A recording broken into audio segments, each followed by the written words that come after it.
Hiya, Barbie. Hi, Ken. You want to go do a podcast? Sure. Jump in. Ladies and gentlemen, Cullens and Swans, Volturis of all ages, and everyone else, welcome to Binging Barbie.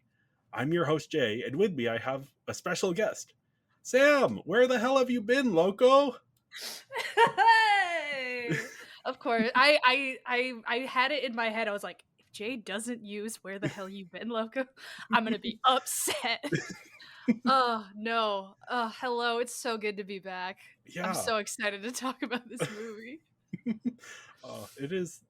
You are like the perfect guest for this, as someone who has been on our Monster High series and has like familiarity with the creepy and the spooky and the supernatural. I have the deep lore on werewolf and vampire media. So like this is 1,000%, as well as I was a Twilight child. I did read. I didn't read the books. I read the like later books, but more actively, what happened is my sister would read the books to me. Oh. And that it was like a huge like bonding thing that we would do like before bed, because we shared a bedroom, and we would just like I would just like lie in bed and listen to my sister read the books, and we got so excited about like all the different stuff. Oh my gosh, yeah, no, Twilight was a huge part for me. Oh, well, yeah, this is a podcast about toy media franchises, 2000s nostalgia, and whatever else we want to talk about. My usual co-host, John, did not want to participate in the Twilight series, so I have gone rogue and have assembled a group of guests for this series. We've usurped the king. Yeah, no, I think I told this story on the last time, but yeah, I saw a local theater near me did a screening of Twilight that a friend and I went to. Friend of the pod, Emma, not my sister, but the other Emma. We went together and saw it. It sold out screening, had an absolute blast, and ever since then I've just been like doing a deep dive on Twilight. So I've read all of the books. I haven't seen all of the movies yet. This is really one of the only two that I've seen. Oh my god, that's like so exciting actually for sitting you. down to watch them. Yeah, no, it's fun. I do know the story since I have read the books, but yeah, it's hard not to. yeah. Well, yeah, this week we are talking about New Moon. She's big, she's beautiful, she's the moon, and she's brand new. Now, before we get too far, I do have to ask, are you Team Edward or Team Jacob? That entirely depends on your definition of team. In terms of who should Bella be with, frankly, I don't give a damn. Because it was so painfully obvious if you read the book and had any amount of literary, like, not even just like critical reading skills. You're like, oh, they're clearly going to end up together. That is clearly the point of all of these books. And even New Moon did not dissuade anyone of that. Like Jacob is never actually an option on the table. No. But between Edward and Jacob, who did I think was cuter and or better to be with? I was absolutely for Jacob. I thought he was cute. I liked the big dog. I thought Edward was over dramatic and whiny, which is very ironic given my tastes in Gothic literature now as an adult. But yeah, no, in terms of my personal choice between the two, I was like, oh hell yeah, absolutely the werewolf. Yeah, I'm glad you make that distinction, because I think that's something that people, I think especially like straight men, don't understand about the question, because it's not who do you think Bella should end up with, it's who do you want to end up with. I feel this less with Twilight, where I'm like, they're both terrible. Oh, they suck. They're both awful, especially like as an adult, where I'm like, one, Jacob is 16 maybe. Yeah. That guy's got so much growing up to do, and Edward, I don't know what the hell his deal is. So as an adult, like going through this series, I'm fucking Team Charlie. I love that man. It's like Team Charlie and Team Rosalie, because she deserved better. She did. Yeah, but yeah, Charlie. Oh, my man. Yeah, I was more invested in the Peeta or Gale in the Hunger Oh, Games sure, sure, sure. because yeah, I didn't come around till Twilight until on Twilight till very recently. That was Mm-hmm.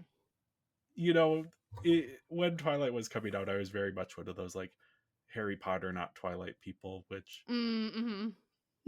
now it's like, oh no, I don't know. I guess yeah. I mean, they're Stephanie both Meyer, not I think. great franchises. Yeah, Both are yeah, riddled with racism, misogyny, uh, unfortunately, a lot of homophobia and transphobia. Both are yeah. really problematic series for a lot of reasons. uh, but no, But I one of can them really get is into that. ridiculous and Yeah. fun, and the other makes me sad. uh, I am Team Jacob, but Team Mm. Jacob in the first half of New Moon. I think once he Mm-hmm. becomes a werewolf, Correct. Correct. like I like the werewolf stuff. The angsty, dark discount Edward stuff, I don't. I'm like, no, that's no. He's such a I'm trying not to swear, but he's so annoying in this one. It's just like, dog, get oh no, ha ha ha. But it's like, dude, get over Bella. She's not wanna be with you, and you know that. And also uh, watching this movie and being like, that's a 15-year-old. He's supposed to be like a child. yeah, Why is this so heavy? it's The weird stakes because couldn't be lower. it's weird because I didn't realize this until I was looking up ages. Taylor Lautner was 16 when During they the made filming? this. When they filmed this. Oh my god. Which like That's so anytime much they're worse. anytime he's like he has his shirt off, you're like, oh, this is a man. Oh, But anytime that they cut into a close up, it's like, this is a baby. that's a child. No, that makes it so much worse then because like this whole series loves to sexualize, especially the just the pack. Like they are so Yeah. everyone's so horny for these guys. They're always shirtless. They all have abs. And it's just like, oh my god, ew, ew, no, that's a Yeah. child. Yeah. It's uncomfortable to realize Mm-hmm. that. I think for the since the target demographic was like people that age, it's like okay, there's a Teenagers, little bit of yeah. like leeway there in terms of like the filmmaking side of things. But yeah, no, it's like looking back at it, it's like, oh, why did we do this to this poor kid? Mm-hmm. Especially when like the movie itself brings their ages into question and is like, Yes. "Oh no, we're so old." And I'm like, "You're literally a child. Please stop." Uh, Oh yeah, my god. we were talking about this on the last episode. Rachel was on to talk about the first Twilight, and Mm. we talked about how yeah, these are kids. These are it, children it does not register nearly as much in the movies because they're being played, some of them by are being played by adults, yeah, adults, for the but no, most it's part. yeah. uh Played by Hudsonville's own Taylor Lautner. yes, yeah, I didn't know that until I knew he was from the area, but I didn't realize like how close he was until I was reading the Wikipedia article yesterday Yup. to figure That's out a his age. I that's a was like, white boy. yeah, Dutch ancestry. Little bit. I think it's like Dutch German and something Yeah, with like yeah. rumors of Native Americans. So he's pretty much the same nationalities of me. Yeah, yeah. I think I'm in the same boat generally. Yeah. Uh, But I do love this movie. no, Every this is I will trash talk this movie till the end of time, but I love it so much. I so uh, the same local theater after Twilight did so well, they've yeah, now decided to do the whole saga. And me and my sister managed to get tickets for the new moon showing, and it sold out. And I yeah, cannot think of a better way to view those films than in a packed cinema full of adults who are like, no, I remember this from my childhood, and this is a bad movie, and I'm here for a great time. Um, yeah. the It's so whole much fun. the whole theater sang along with the depression montage. Just Yes. everyone going, "There's a possibility." The whole room got so quiet for Bella. Where the hell you been, Loca? Like that, and then just erupted into applause. Anytime Charlie was on screen, we were all Oh yeah. barking. It was great. That room was Team Jacob more than I ever thought was possible. Which For this is sure. the Team Jacob movie, Oh, for sure. but yeah, I think I wrote, I have never, in my letterbox review, I have never rooted so hard for two people who should not be kissing each other to kiss. That's so funny, but so true. Oh my uh, god. Yeah, yeah, no, no. they're this movie is I don't know if you've seen the meme that's like, I have feelings for you. I have feelings for you. The feeling was friendship, but neither of them knew what that was. That is this movie to me.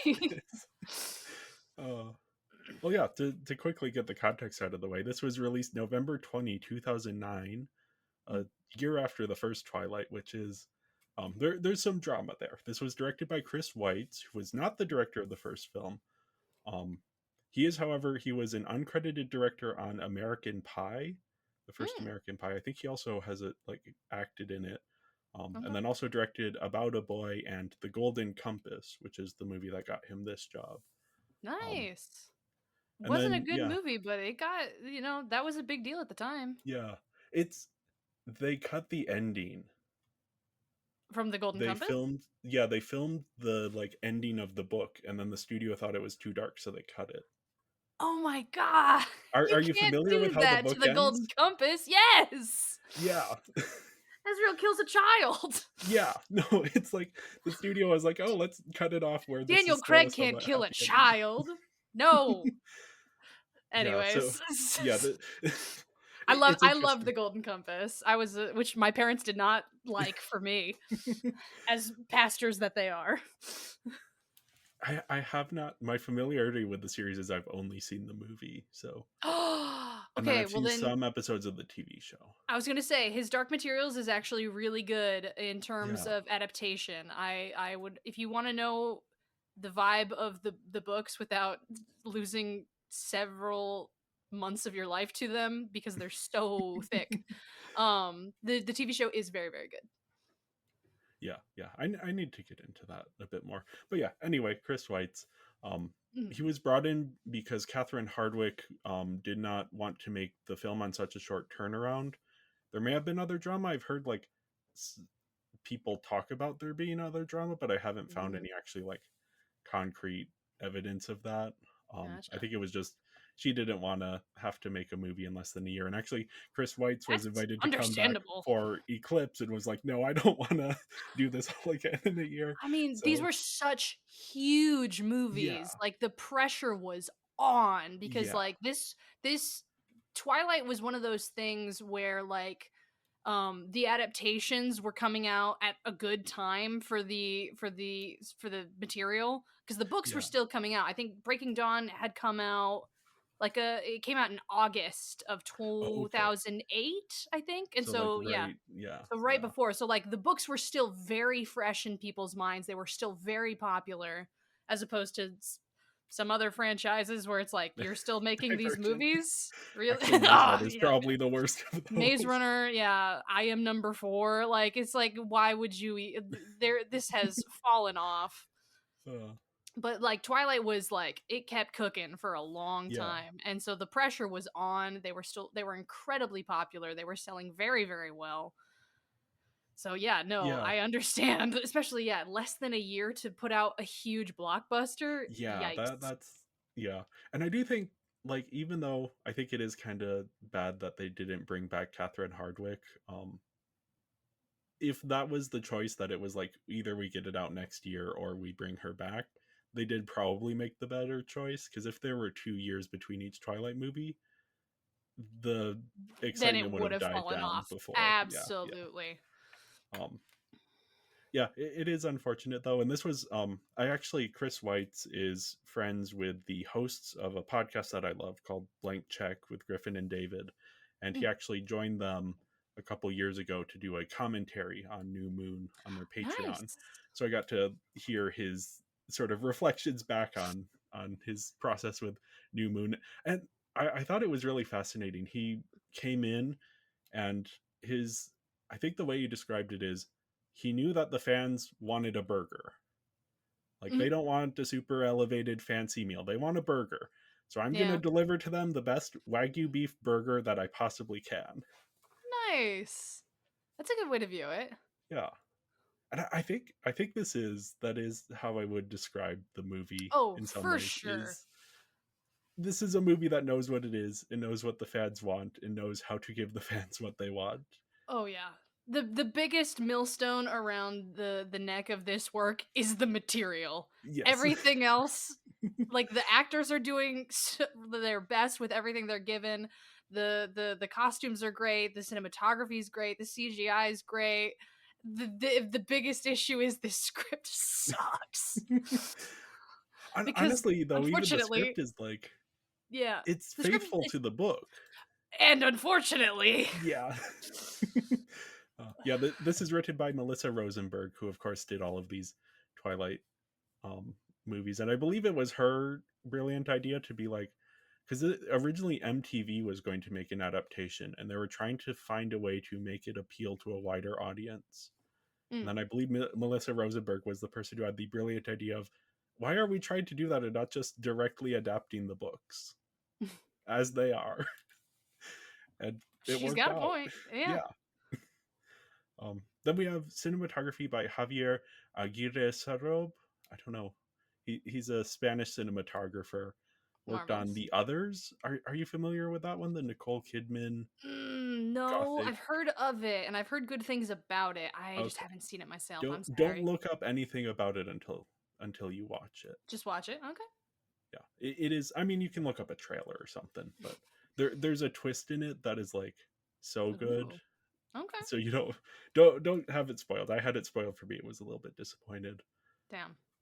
But he also did cinematography for The Road, Fright Night, the 2011 remake. Have you seen that? Yes. Yes. Okay, Oh. I love that Oh, so much. yes. You have Oh, good. Colin Farrell as a Is Jerry vampire, the vampire? Yeah. David and then Tennant as a Las yes, David Vegas Tennant shows up. magician in those tight leather pants. Anton Yelton, I love Oh. him. Oh my god, I love Friday Night so much. It's so stupid It in the is. best ways. Oh my god. And then also That's Dora and the Lost City of Gold, which hell John yes. I John haven't seen wanted to that bring one. up. I've heard mixed things about it. But that The seems also to me in that is a very similar vein in terms of same with Fright Night. It's not a good movie, but by God, we're gonna have fun with it. yeah. Uh, John would want me to bring this up because deep podcast lore. This was actually before binging Barbie was even a glimmer in our eyes. We had an idea to watch all of the Dora the Explorer episodes in Oh, preparation for the nice. live action movie. We didn't actually do that. I think that would have been a little That's bit too too much, but much. Yeah, no, there's so much Dora. That's been going there on is. forever. Yeah. It's Dora. Like you watch one Dora episode and you've seen them all. Maybe they've done different stuff recently, but anyway, I mean, just wanted to bring I that don't up. think the lore is the important part of Dora. Oh. And then we have music by Alexandre Desplat, who is a legendary French composer, frequent collaborator with Wes Anderson and Guillermo del Toro. He's actually Love won that. Oscars for The Grand Budapest Hotel and The Shape Nice. of Water. Um, Lovely. yeah. And then he also Fantastic. did the score for Greta Gerwig's Little Women, which of course we covered Nice. on this podcast with my sister Sarah. So we've got this is once again asking Ferrari to make a clown car. I love that. Yes. That is this movie in a nutshell. Is yeah, it's phenomenal. I love it. I said this about the last one. It got a little bit of pushback, but it's camp. It is, let us do Ooh. this with sincerity, even though Okay. it's silly, and just I put our all oh into it. I don't know if it's oh god, now that the definition of camp I feel like is a little unclear to me sometimes cuz Yeah, it is definitely ridiculous and I don't know if I don't think it is trying to be it is not trying to be ridiculous, but in being so earnest that it comes across as ridiculous. I believe that is kind of a definition of camp. So yeah. I would absolutely give that to you. It's the It's not like straightest camp I've ever yeah, seen, but yeah. It's not Rocky Horror Picture Show camp. It is it is a different kind of camp. But yeah, Indeed. the plot, it's Bella's birthday, and despite her protestations, the Cullens are having a big party for her. But of Mhm. course, she gets a paper cut while opening a gift, and the scent Oh of her god. blood makes Jasper attack her. Edward knocks Jasper away, and everything is fine. But the Cullens decide that for Bella's safety, they will have to leave Forks. Um, and despite having mind reading powers for the better part of a century, Edward has the emotional intelligence of a particularly ignorant toddler. So he Yep. decides to break up with Bella by telling her she is not good enough for him. Stupid. He's so stupid. Yes. God, he's Bella so is. dumb. Edward, Uh, like I understand. As an adult, I am now a vampire girly for sure. But like Edward's so stupid. This uh, man. Oh, yeah. And sorry. Keep Bella going. is predictably pretty devastated by this. Goes all but catatonic for several months.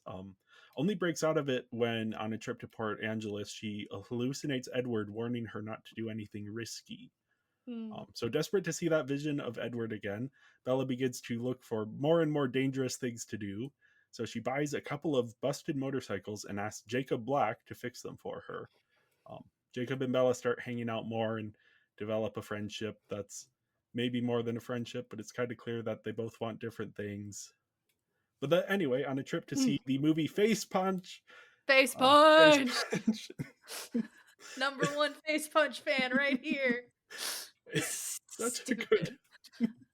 uh, but yeah, I love Jacob when movie suddenly. people get to make fun of movies because you Yes, can tell that they had a lot of fun. Just like the posters that were in the movie yes. theater, the amount of like effort they put into those, as well as like love spelled backwards is love. And then the dialogue of face punch, it's just like, yes, these guys get it. I love it. It's Ferrari Yeah, making a clown car. Keep it's. going. But yeah, on this trip, Jacob develops a sudden fever, severe fever, so he rushes home. And the next time Bella sees him, he is angsty and hot, both in attractiveness and temperature. So Bella returns to the clearing that she and Edward spent time in, and Laurent from the last movie shows up and tells her Beautiful that man. Victoria is looking for her, wanting revenge for what happened with James. Laurent tries to kill Bella, but she is saved by a pack of giant wolves. And it turns out that Jacob is now a werewolf. Ba-bum. Who would have Who guessed? would have guessed? What? What? Werewolves in my vampire story? It's more likely than you think. Oh my god. One stormy day, Bella decides to go cliff diving. There's other stuff that happens in between There's them, but other things, but they don't matter. she almost drowns but is rescued by Jacob. But when they get home, Alice is waiting for them. She saw Bella jump off the cliff, but did not see her get rescued because for some reason she can't see the future when werewolves are involved. Mm. There's like a whole drama with that in the book. Anyway, Oh out of yeah. Oh, jealousy, I'm aware. out of jealousy, Rosalie tells Edward about the vision, and Edward now thinks that Bella is dead. So he flies to Italy, where he plans to provoke the Volturi, who are this group Stupid. of vampires who enforce vampire law and try and keep vampires hidden. So Mhm. Bella and Alice race to Italy, where they stop Edward just before he reveals himself and provokes the Volturi. But the Volturi demand to meet with them, threatening to kill Edward for telling Bella about vampires. Alice shares her vision of the future with the Volturi, which includes Bella's eventual transformation into a vampire. So that assuages the Volturi for now, but they warn that they need to transform Bella soon. And Bella wants Edward to transform her, but he says he He won't do it doesn't until they want get to. married. Yep. And as Emily, who will be on the Breaking Dawn Part 2 episode, says, she has not read and has not seen Eclipse and refuses to do so because New Moon ends with Edward proposing and Breaking Dawn starts with them getting married. Yep. So Yep. Eclipse is kind of Eclipse unnecessary. does not matter. uh, Yep. yeah. That's the movie. New Moon. Uh, It sucks. The movie is not good, but I love it. Oh my there's a god. common complaint that I hear about this movie specifically that it doesn't have any story until the last 20 minutes. I mean, that's only if you define story by action, I Yeah.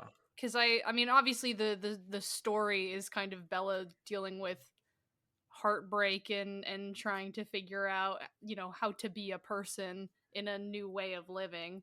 It's Yeah. over the top for sure. Her like screaming fits in the middle of the night where Charlie's like, I am worried about you, do you Yeah. need to go stay with your mom? And she's like, no, I'm fine. And it's like, you're clearly not. Justice for my man Charlie, goddamn. But Yeah. like, yeah, no, it's just like, dog, this is not a normal reaction. I do think like it fits with the It fits with character Bella for sure. and with the teenage experience in general of like everything Mm-hmm. is the end of the world. And Correct. especially because so here's my read on Bella.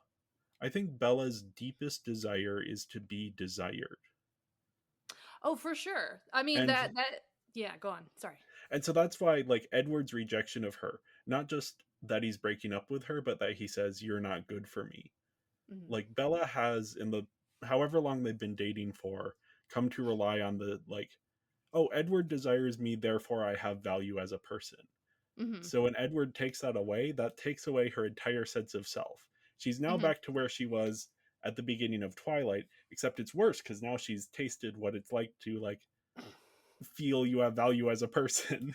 And Girl, so go to therapy. uh, yeah, no. It's It's high school. You're going to have so much fun in college. I promise.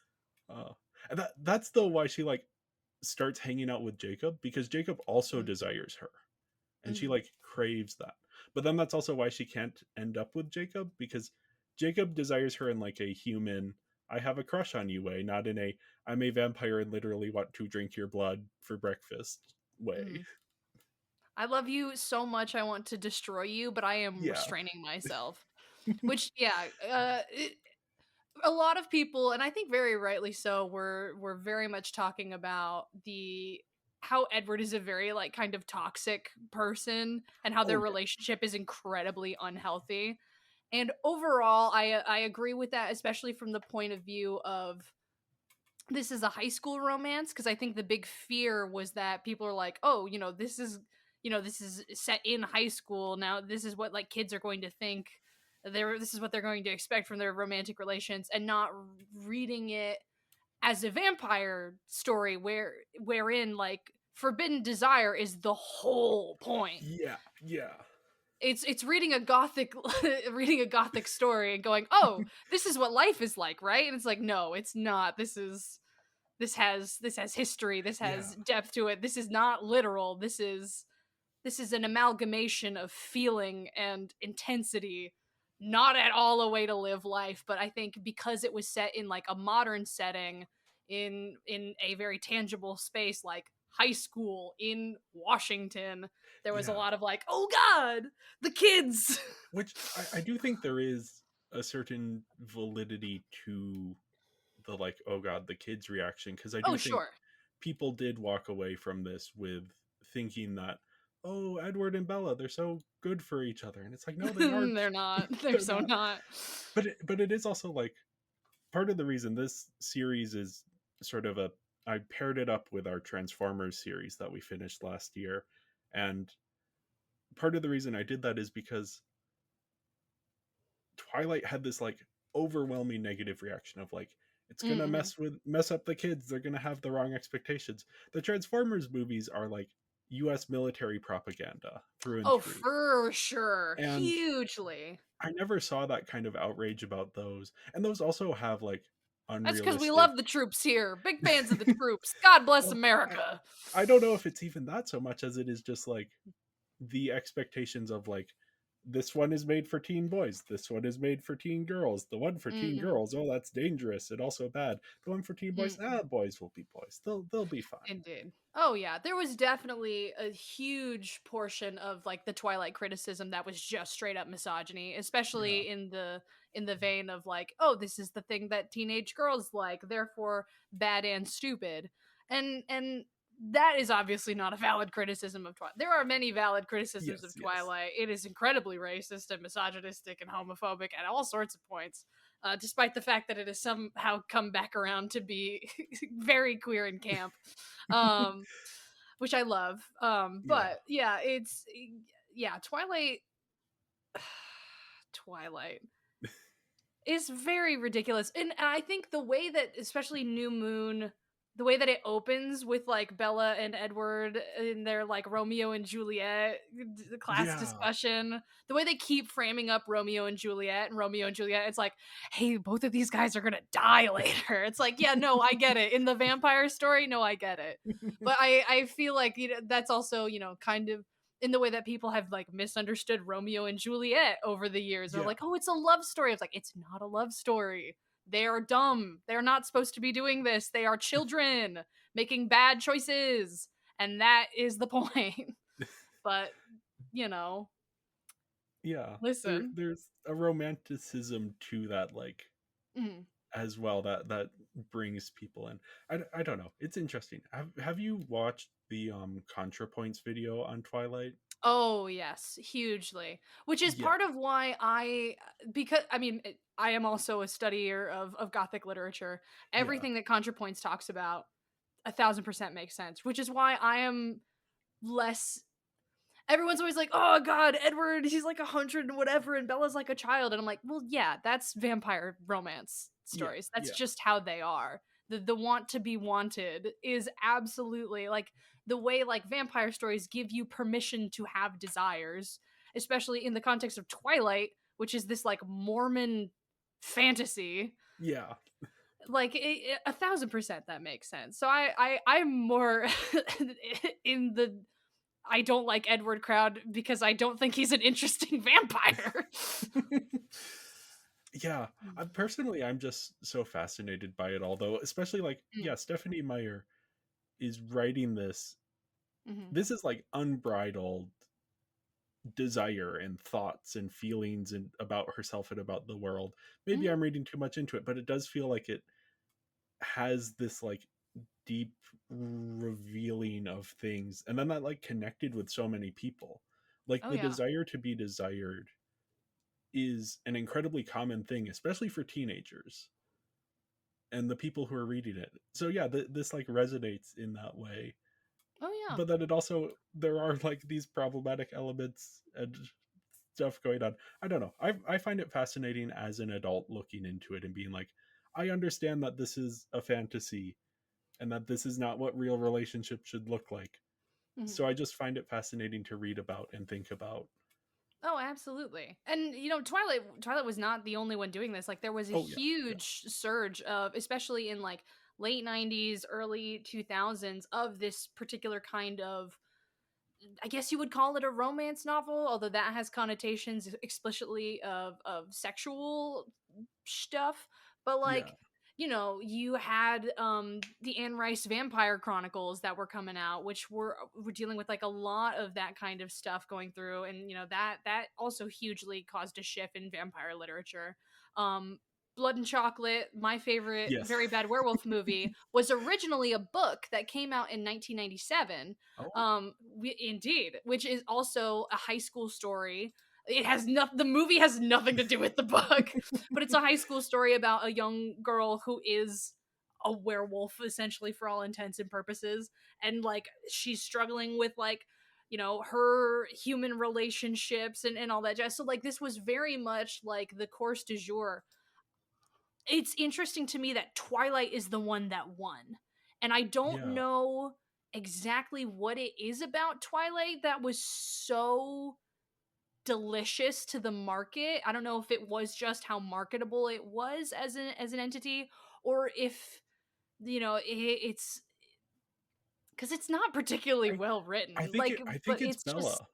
I You think think it's Bella Bella? is the ultimate Mm, teenage cipher, fair and enough. that she is the expression of all of the insecurities and all of the desires and all of the wants and needs of Hmm. teenagers, and that readers can, and this is something that was really, when I read Life and Death, which is Stephanie Meyer's gender swap Twilight, that was really illuminated for me when I read that, because like I was bad at sports in high school.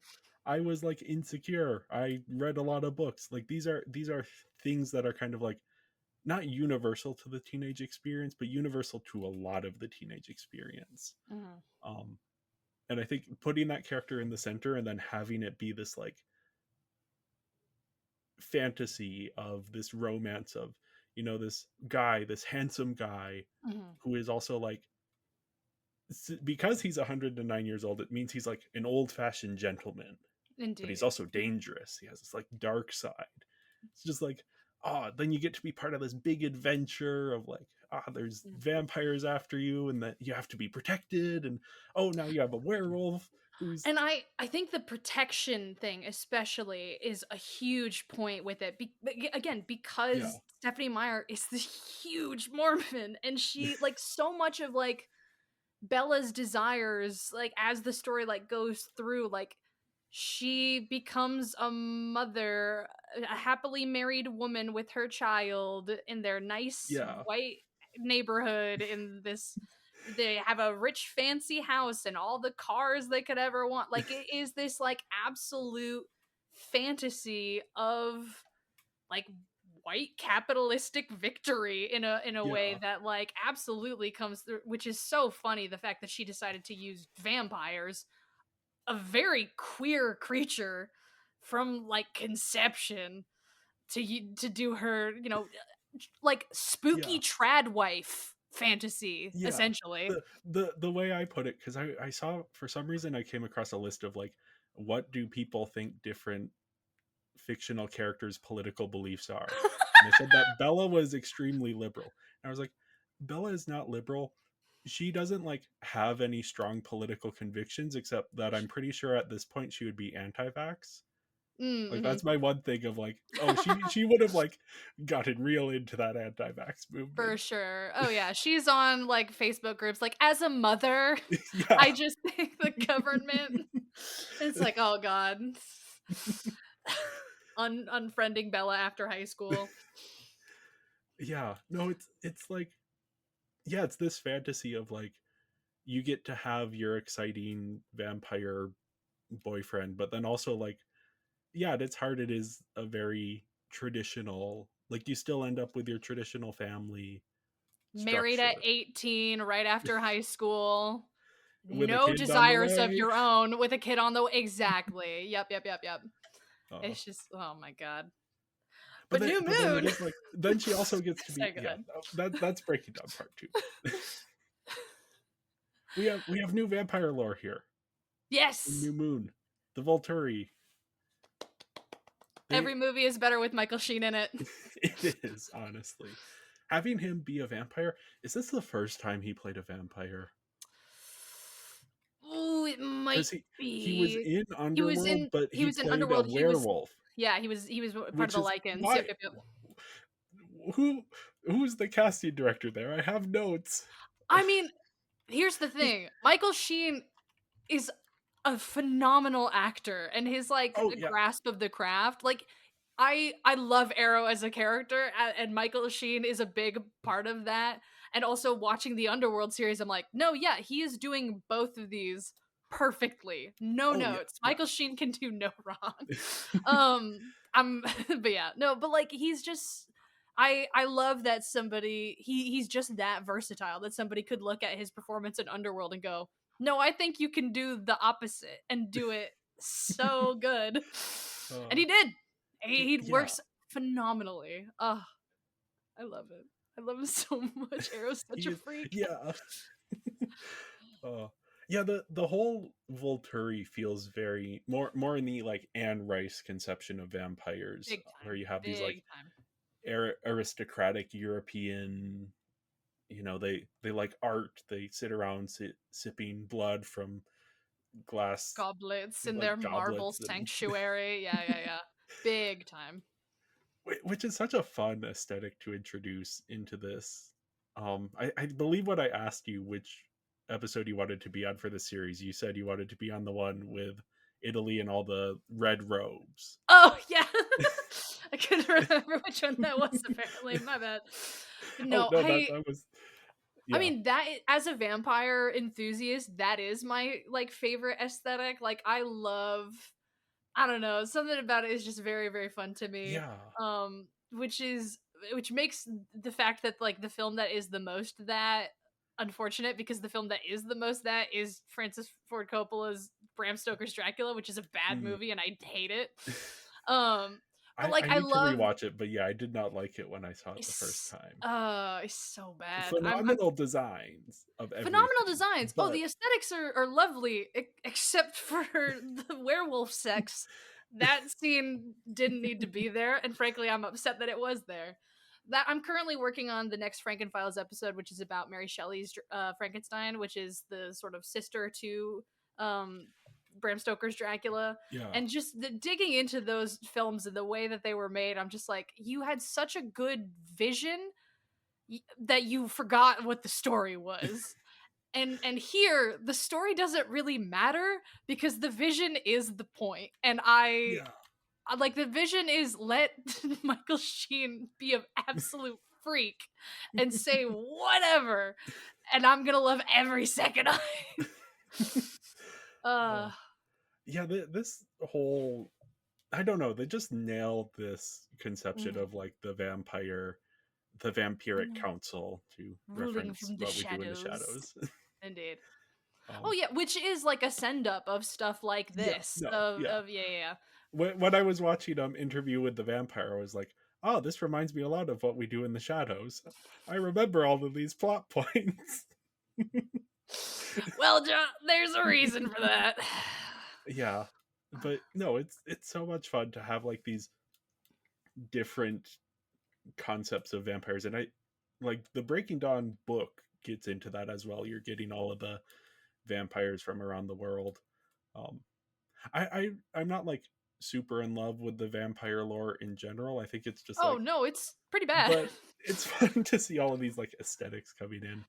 Mm, I do really like, have you read the short Second Life of Bree Tanner? The no, like what is that? short, it's like a little novella about the character from Eclipse that like survives the big battle and then gets killed by the Volturi.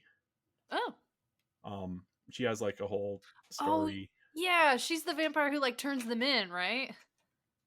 I think so. Yeah. I don't, I'm not remembering off the top of my head, but that is like, that is the experience within the Twilight universe of what being a vampire Mm, would actually be like, mm. and not like a vegetarian vampire, but so it is fascinating of like, that's what I'm more into the vampire lore. But it's like some of the stuff in Eclipse and Breaking Dawn, I'm like, okay, I could take it or leave it. But when it's like, oh, let's go to Italy and like meet these vampires who, who have an Casually. entire tour group, like massive tour group, that they're just like, A oh, huge tour group here on this massive festival day in this city named after us. Just right on in, please as enter. And the Edward's like fully like, do not turn around. and then we hear the like cacophonous screams. It's like, ah, Screaming. that's Yep. I love it. I love it. uh, That's that underworld stuff that I freaking love. we also have a bunch of new werewolf lore. Ugh, you. Not a fan of the werewolves here. Well, there are so many issues with the werewolves There are, yeah, here. yeah. They're inherently racist to an aggressive degree. The fact that werewolves only come about when vampires enter the territory. I Which oh, go yeah. ahead. I kind of like that idea, as like there's some, I think trying to tie it to like tribal legend is That's where it questionable, gets but it squicky is as like, fuck. Ah, yeah. dang it. Ah, I always try Oh not to no, swear you're on good. this You're good. show. John's not here. He can't tell you. I am in charge of the show now. Yeah. Look at me. I am the showrunner now. Good. Oh No, but yeah, no, it's just the idea that like there is something inherent to these native people's blood that when the yeah, white man comes around, they turn into literal beasts. It's just like, yeah, hey, bud, and then linking that to an actual tribe, taking their like legends and fully bastardizing them, and then not giving that tribe any money at all. yeah. It's like, It's come on, Stephanie, shut the hell up or pay the hell up. Come on. Yeah, it definitely. I think on a base level of like the idea of the vampires show up and there's like some response to it, some supernatural response. That's cool. When it's tried to like tie in the tribal lore, it's like, okay, I don't think this is your place, Stephanie Meyer. Nope. Like freaking Blood and Chocolate does it. It's like vaguely similar, but better because it's Yeah, not inherently linked to a native tribe that exists.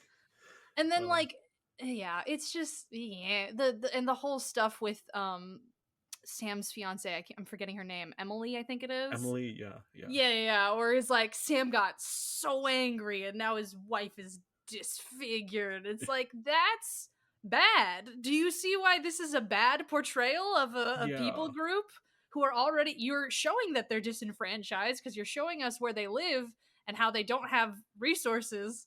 Why would you make it worse, Stephanie? Oh I my feel god. like so much of this stuff is a writer who was very intentionally trying to explore these things But has could. no clue about, yeah. Yeah, but If I she feel if like there's yeah, something if she worked there that with is like, someone in that tribe, yeah, maybe. Like, and again, paying some freaking reparations to that damn tribe for all yeah, the. But like the fact that she was just like, I don't know, here's a legend I found on the internet. Let's play with it like it's a toy and not someone's culture. yeah, uh, The wolves are cool though. They're pretty. They look good. yeah. And I I like I like the fact that they're not like traditional werewolves. I wish there yeah, was maybe a little bit more with that cuz not to keep talking about Blood and Chocolate, but in the book of Blood and Chocolate, the wolves, they're Lugaru. They're able to transform whenever they want, but they have yeah, to transform on the full moon. Like it is a compulsion in them, like because part. And I think Twilight, I forget what the lore is in Eclipse, but part of the deal is like their wolf form was a gift from the moon, and so like to honor her they wear they are their wolves all night in front of her beautiful glory, which yeah, if I could turn into a wolf, lord knows I would be doing that too. I love the moon.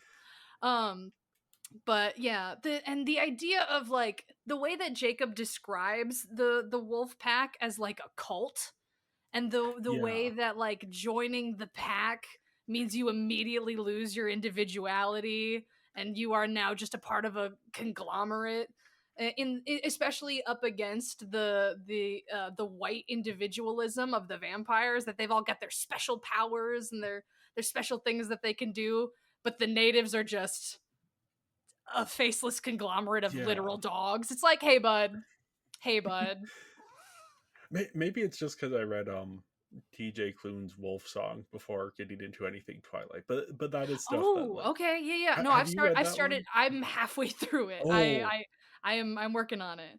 They're that. on their first date, and everyone's Oh, like, nice. "Didn't you become friends when that was a child?" And it's like, "Oh, I don't want to talk about this." Yeah, that is like the way they deal with the age dynamics and that. It's like, okay, technically, sure, whatever. But yeah, no, Like, that is like, yeah, it's good. No, yeah. keep going. No, as much as I am a Twilight fan, I am first and foremost a Wolfsong fan, and that is like, pack is very important there. Um, and Pack that is very since, important, but a pack is of individuals in yeah, Wolfsong, and yeah, I do appreciate that.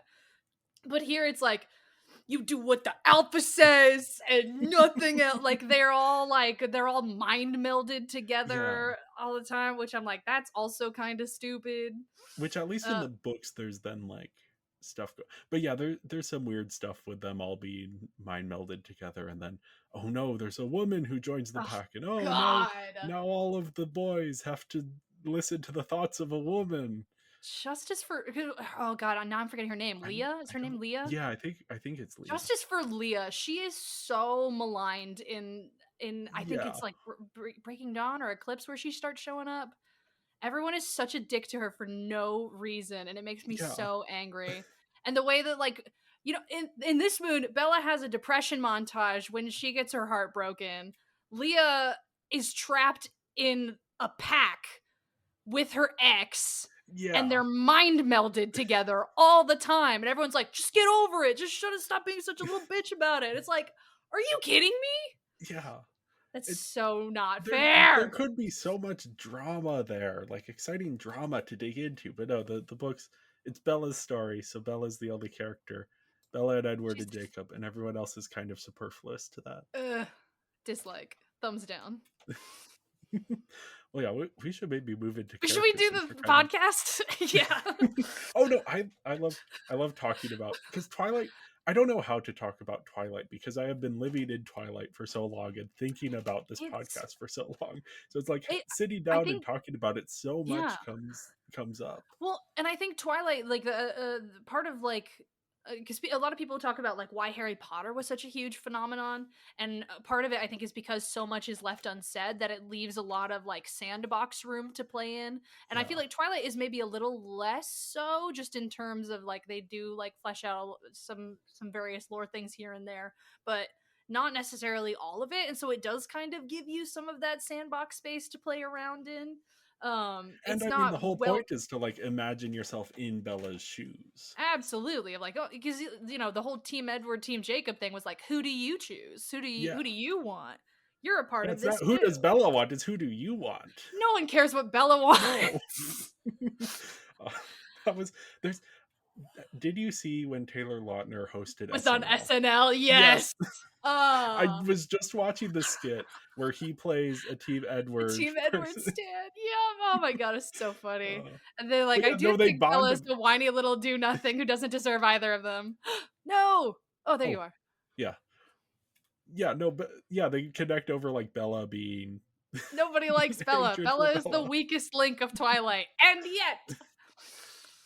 Yeah, I don't know. I am very much like, especially as a teenager, I was very much a Bella. So there's a sense of like, even though she is annoying because she is the things in myself that I know I need to work on. Mm-hmm. For sure. So I think Yeah, as an adult, like I can look at that and be like, okay, I'm Team Bella. Go to therapy. yes. Oh, well, yeah, I gave the story here a 2.5 out of 5. I don't know. I'm just fascinated by. I guess I didn't say this in the way that the Iliad is the story of Achilles' wrath. New Moon is the story of Bella's depression. And I think the people who say that there isn't any story until the last 20 minutes are misreading what this is about. That's incredible. I Thanks. I've been I thinking about that for a while. no, I love that. That's so good. Oh man. No, that's stunning. I gave the story a 2. I think there's a lot of like threads that are mostly like pulled together, but overall I'm kind of just like, I'm sorry, what happened? So like the story is the thing I care the least about in this movie. That's Um fair. it is there. It's so ridiculous to the point where I'm like, yeah, sure. It's New Moon. Let's keep going. Yeah, yeah. So yeah, I gave it a 2. Oh, Bella. What can we Bella. say about Bella? What can we say about Bella other than Bella Yeah. go to therapy? Also, No, is your dad she single? she has some kind of like depression or anxiety. She's absolutely she does. Like the way she like so quickly developed that codependency on Edward Yeah. and then like was catatonic for several months. Like, hey bud, please get help. Something is not quite right here. Like, oofda. Yeah. Oofda. Because they'd No, only and then been dating for like what, 7 months? Question yeah. mark? Which you understand, or at least I understand why Bella is in that place, but the reason she's in that place is that she is not getting what she needs. What she needs is help, not Edward. Edward is bad for her. Even though Edward makes her feel better about herself, Her own he is personal bad for brand of heroin. her. Indeed. Uh, it's like, okay, this is further down in my notes, but I'm going to skip it because we're kind of already talking about it. Hell yeah. What Bella needs is to establish a sense of self-worth that is not reliant on the people around her. Correct. Which And I I think is think, the great struggle for teens yeah, everywhere. yeah. But yeah, especially her. Come on, baby. And I think people would look back on the series a little differently if it were about that. Mm-hmm. Which is kind of interesting because that is like 90% of coming of age stories are about like finding your own sense of self-worth. Whereas this is about Bella not finding her own sense of self-worth, but instead Con- finding worth through Continuing being a to double girlfriend and down on mother and Edward. Yep, wife. yep. Yeah. Yeah, Again, the so only time she like stops being reliant on Edward for her sense of self-worth is when she has a child. yep. And Because that that is a new thing to yeah. hyper focus on instead of That taking care of her myself, child is now her sense of self-worth. Her child's like which is childish desire for the mother is now yep, which is which so trad wifey. Like yeah. it's that like you're not defined by your own wants, needs, or desires. You simply, you are the subservient good wife and good mother, and you want to be in the home.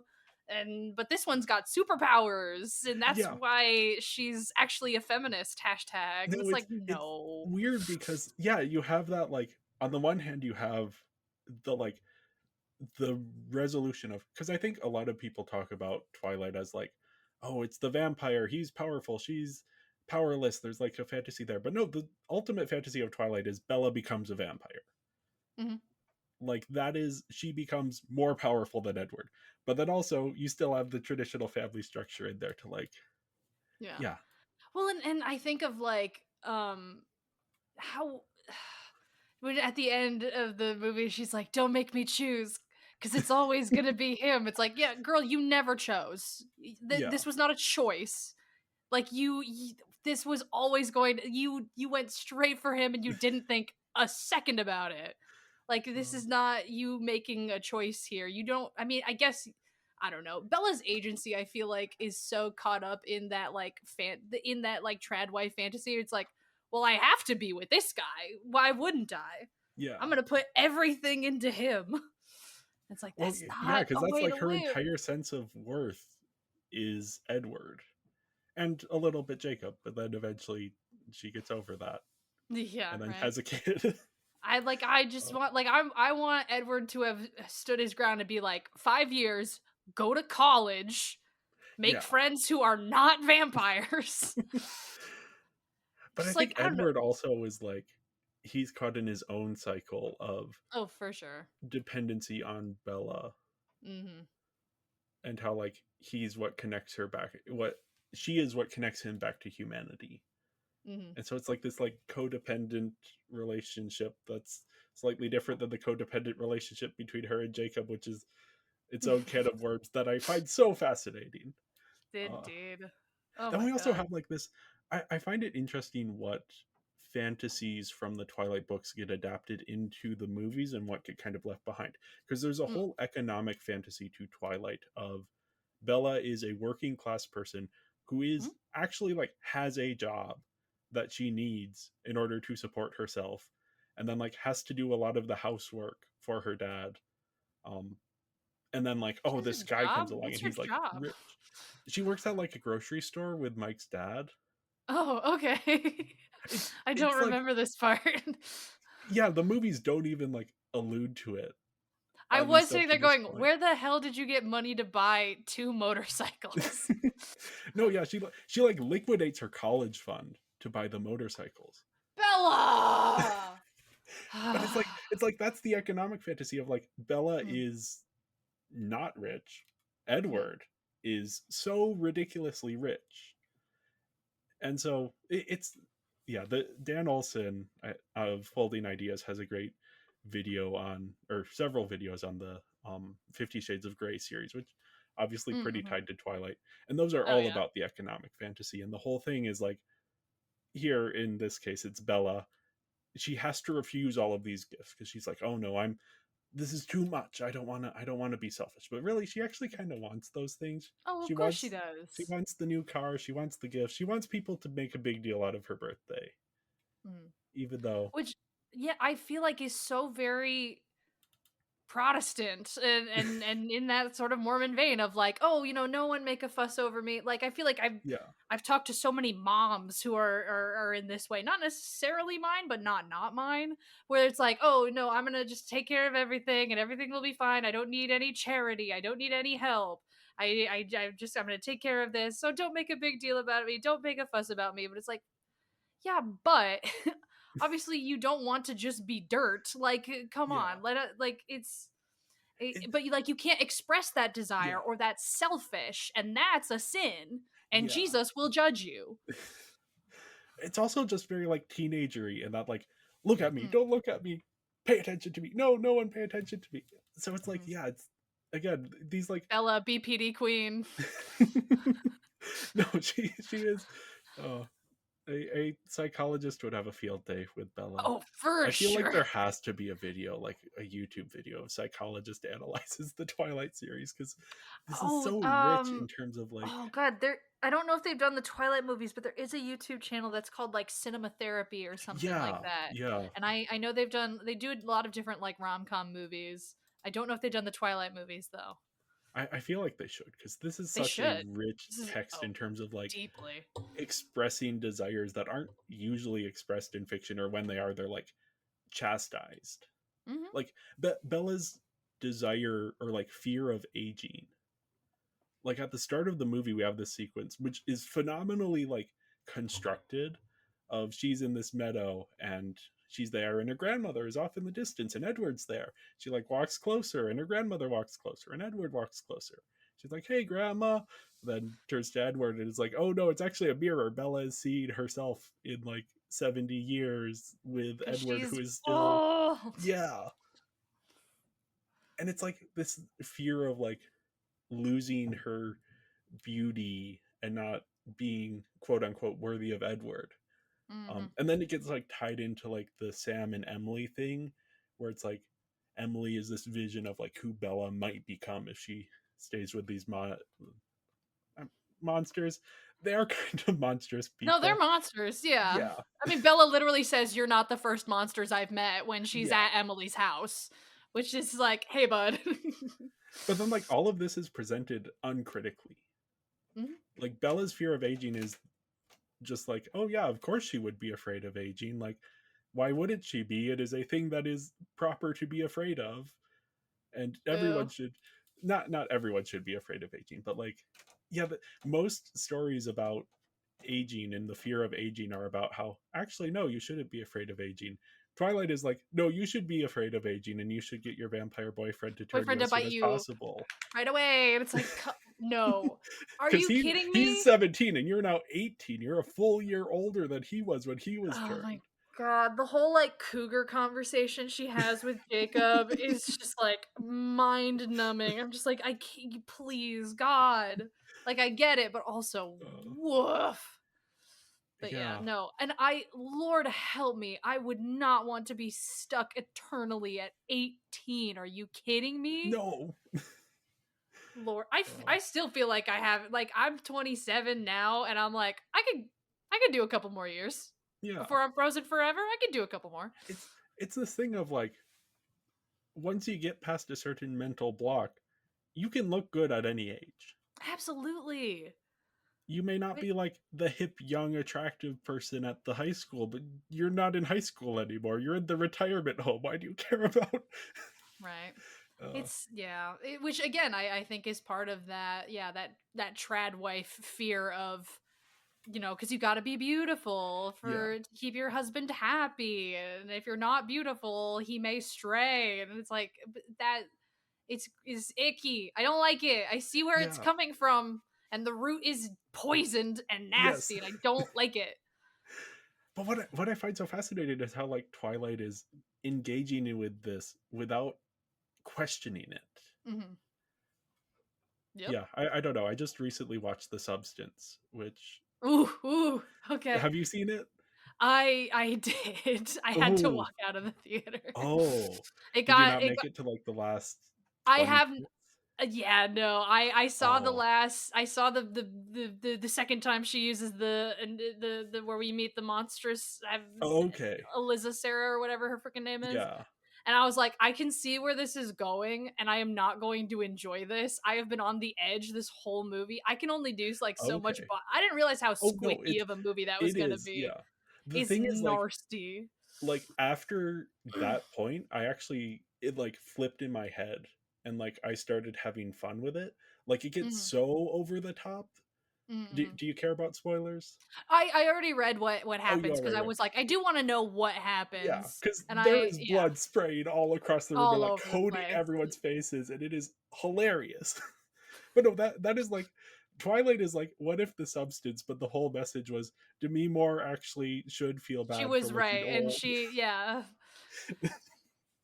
gorgeous goddess Demi Moore Yeah, she should feel uh, bad for being old, and I'm like, I come on, that but yeah, no, the that's absolutely for what how upsetting that movie was, the most upsetting scene for me was when she's like preparing for the date and he's oh like, she yes, can't do baby, it even though go on the date. I don't remember what the dorky dude's name was. I think it was Freddie, and it's like Freddie will still love you. You are yeah. gorgeous. Do you know how many lesbians would crawl over glass to be with you? uh, Please go on the date. but no, Twilight is like, hey, what if the message But of what if that she was right? movie Actually, yeah, no. uh, Ugh. Twilight's pretty bad. but I just found it so fascinating because it is uncritically like engaging in these things. Mm-hmm. Also, Bella's an adrenaline junkie now. Apparently, yep. She's not very good at it, but in She's like a not good fun at and it. charming way. Oh my god, yeah. Like Like, when girl, she's go to a theme park. What are you doing?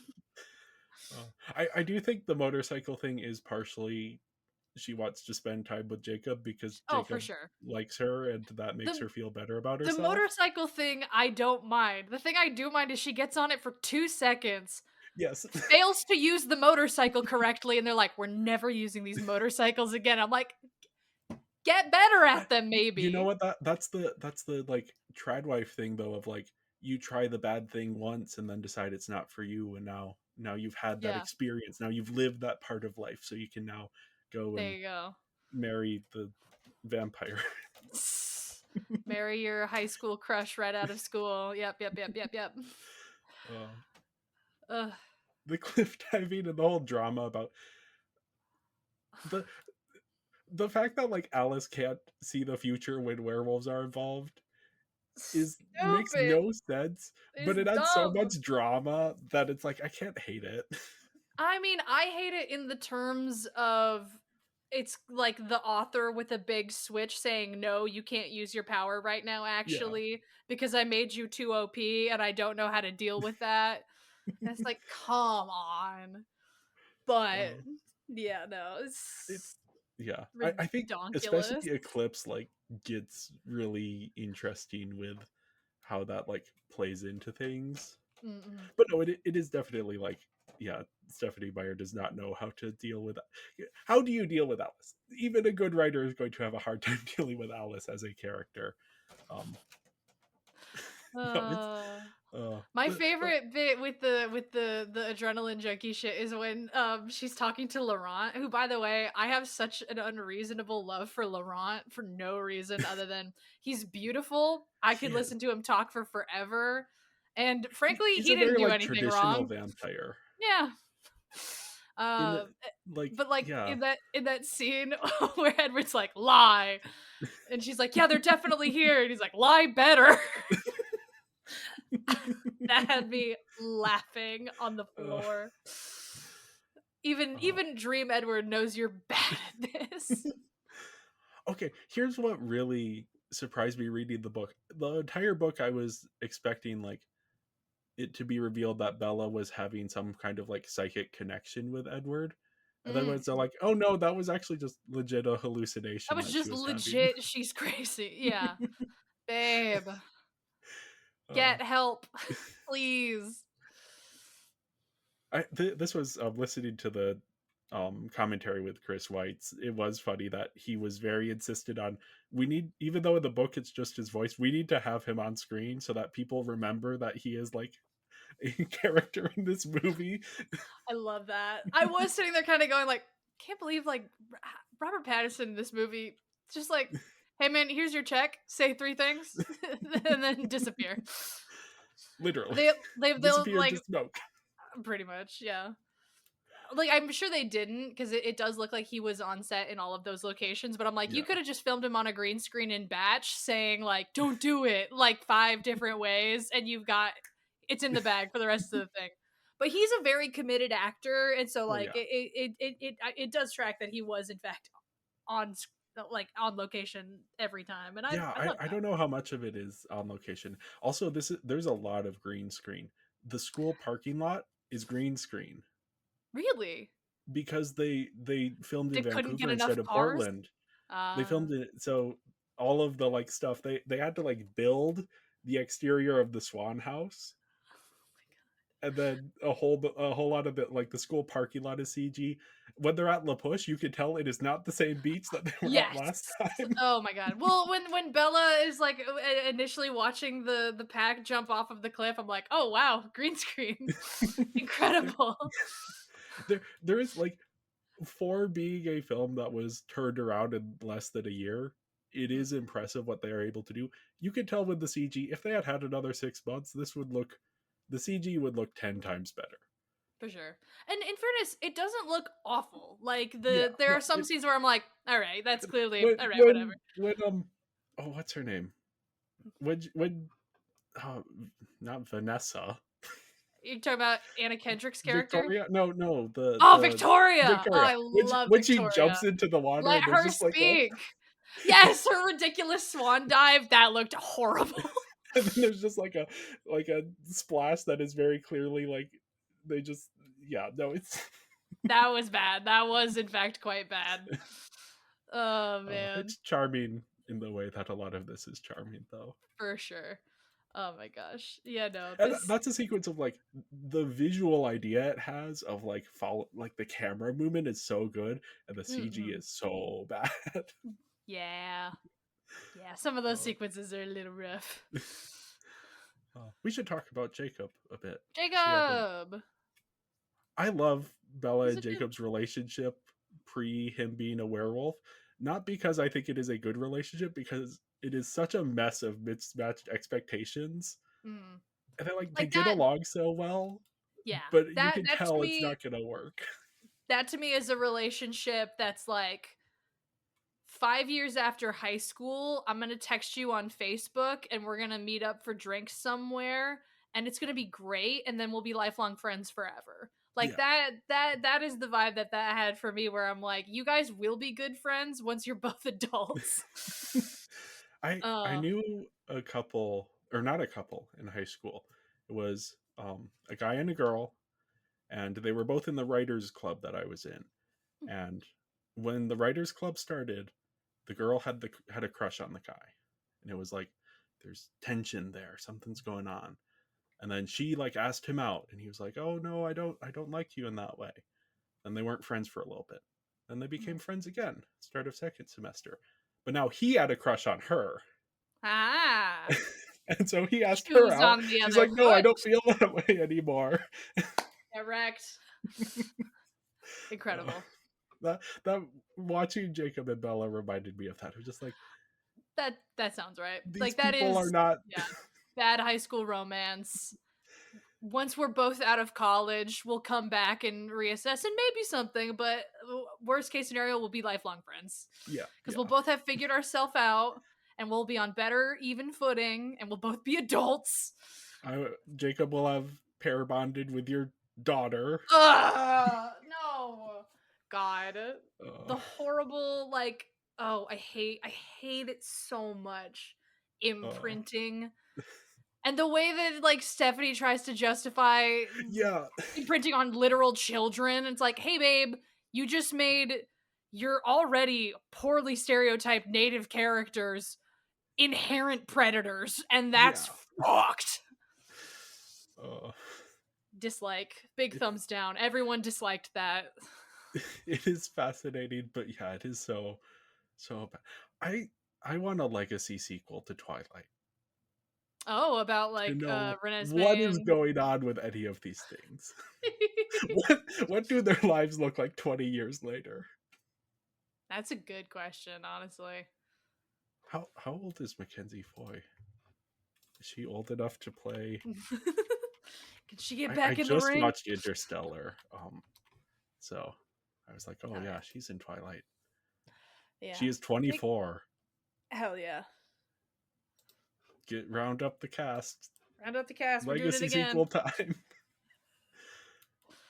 I left this movie kind of going, are Robert Pattinson and Kristen Stewart still friends? Because I hope they have like a good text thread going with each other Yeah. still. I hope they're still like, because I'm so happy that Kristen Stewart is finally getting to make the lesbian movies that she deserves.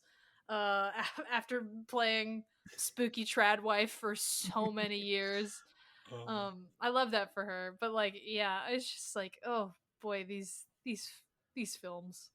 it's But no, we're talking about Jacob. yeah, yeah. Yeah, no, Jacob.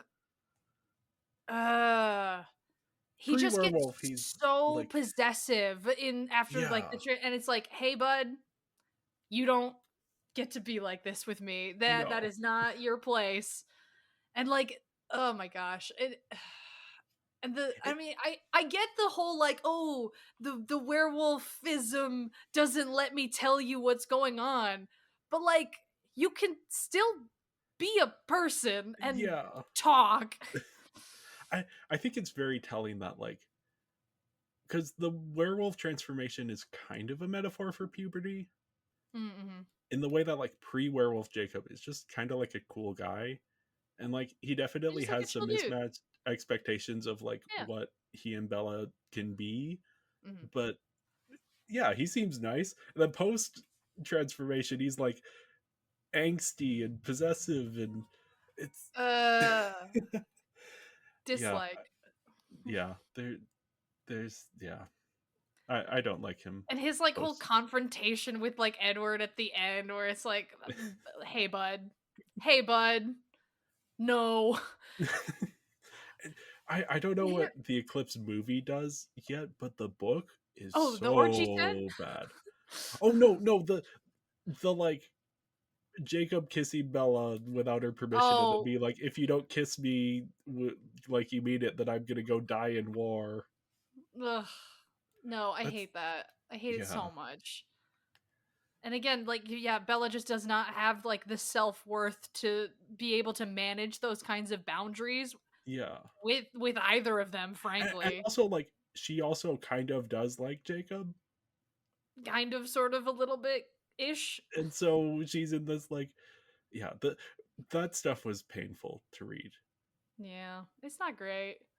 I like I hear Jacob that as a they tone it down for the movie, but I don't know how it's been they. so long since I've read Eclipse. I don't know. Yeah, the book is bad on that it's front. it's pretty rough. Uh, I just miss pre werewolf Jacob. Cuz he's just a That's my nice like. kid. He's a good If dude I'm who going wants to, to make friends. yeah, if I'm going to ship any two characters in the Twilight universe, I'm gonna ship pre werewolf Jacob with Beau Swan from Gender Swap Hell Twilight. yeah. Hell yeah. That's my Twilight Let's ship. do it. I think there is. I think I have looked it up, and there are some like Tumblr stuff Mm, rumblings about that. I There is believe it. also I there is someone, I need to read through more of it because it is fascinating. But someone like went through and like gender swap Twilight so that it's now Edward and Beau, Ooh, okay. so it's now gay. And I'm like, Hell oh, yeah. that sounds That'd be fascinating. interesting. I'd see how that Yeah, goes.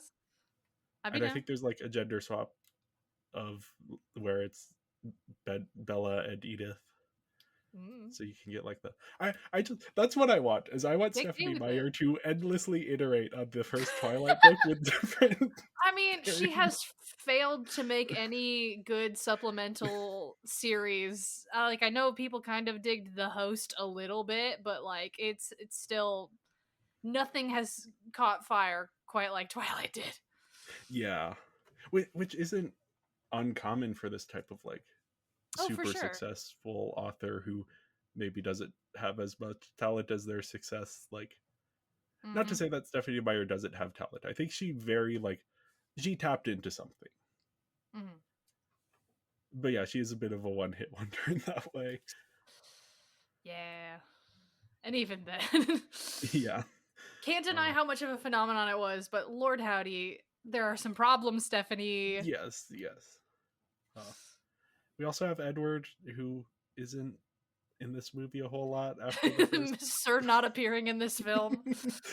uh, he does Except show for up a like the surprising very amount, end. but Yeah. yeah, it's mainly like not him. It's just Bella's like vision of him.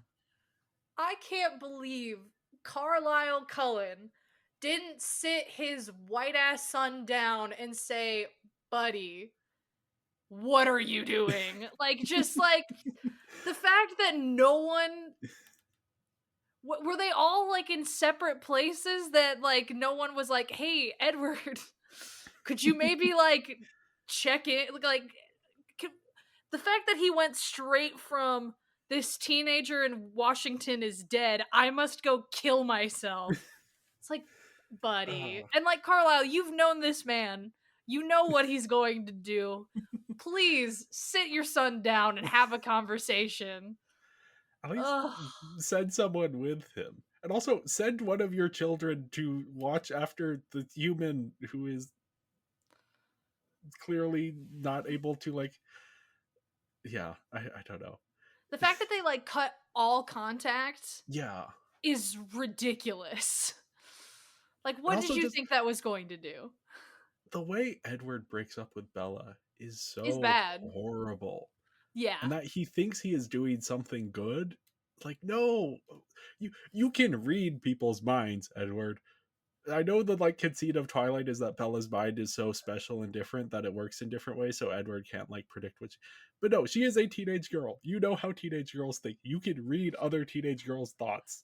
No, That but is not how you break he up has with to a break her teenage heart girl. so that she'll stay away. Oh, I mean that's the like Byronic hero. Like, Mm-hmm. I'm Big too time. dangerous. I'm angsty. Mad, bad, and Gotta dangerous to go. know, baby. Yeah, for sure. But he's a bad one. He's bad at it. Yeah. Come on. Get better. Because he's not even like at least Byronic heroes, like their flaws are so, they're so embracive of their flaws to a point where that's like the feature. But Edward's just like a good guy. Like he's a very nondescript dude. And then he's like, I'm dangerous. I'm so, and it's like, I've buddy. killed people. Oh, but they were bad people who probably kind of Yeah, had we it can't give him coming. actual But flaws. Yeah, right? God.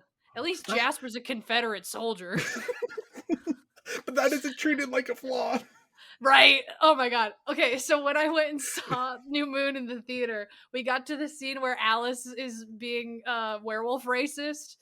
And Bella's like, "You're not gonna go anywhere, right?" And Bella's like, or Alice is like, "Yeah, I'll still be here as soon as you put out the dog." And my sister next to me was like, "What the hell, Alice?" And I was like, "This is why we don't let friends date Confederate soldiers." And the guy in front of me barked out laughing. And then I got to see, because their person next to them was like, "What just happened?" And then I got to see him like quietly retell my joke to the person next to him, and just watching them both fall apart. It's like, yep, this is friends don't let friends date Confederate soldiers. Alice. Ugh.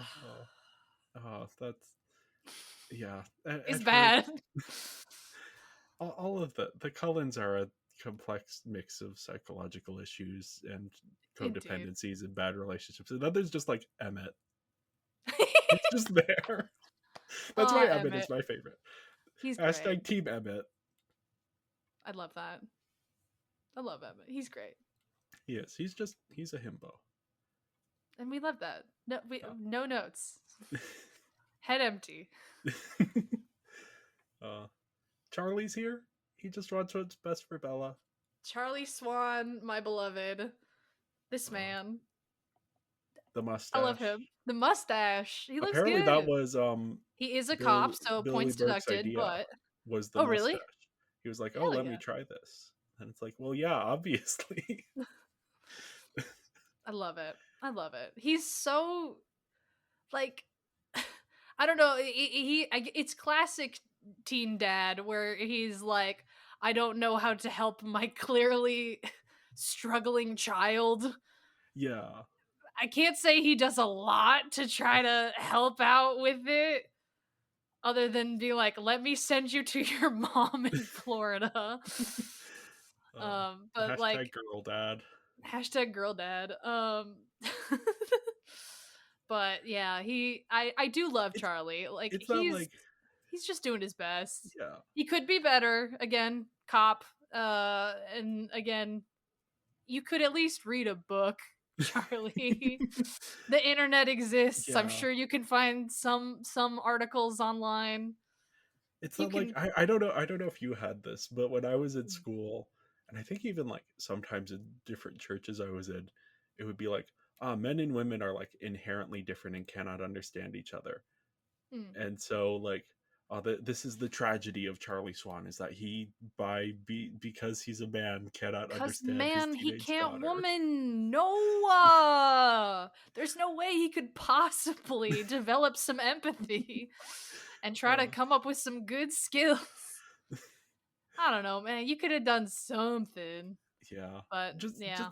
bring a therapist to your house and be like, "Hey, my teenage daughter is like going through a lot. How do I I help? need help." Right? Why don't you go see Face Punch with Bella, Dad? Come on. uh, Uh, but I love him. I do he's love him. yeah, yeah. Charlie Swan. Again, cop, points deducted, but There's something he does in the Eclipse books that is like, oh, that's bad. That's very bad. is it But some cop shit? no, it's after Jacob kisses Bella without her consent, he's like, oh, but you should forgive him and Oh, go back ew, to yeah. him because I No, like don't him do. more than Edward. Yeah, but yeah, that was right because he did the whole like sometimes it's good to learn what's good for you or something like that. Learn to Yeah, love what's good for you. And it's like, okay, but do we think Jacob is good for her? I these are yeah. these are children, my friend. Mayhaps. In fairness, like I could see a more complex book like diving into how Charlie Mm, likes having known Jacob since Jacob was a kid, like mm, not mentally understanding who Jacob has become and how he is mm, now a dangerous person for Bella to be with.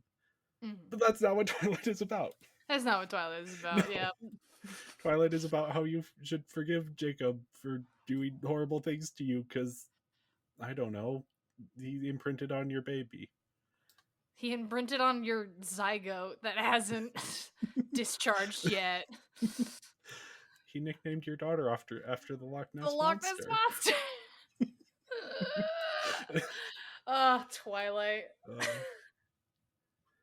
okay, we Such also have gems.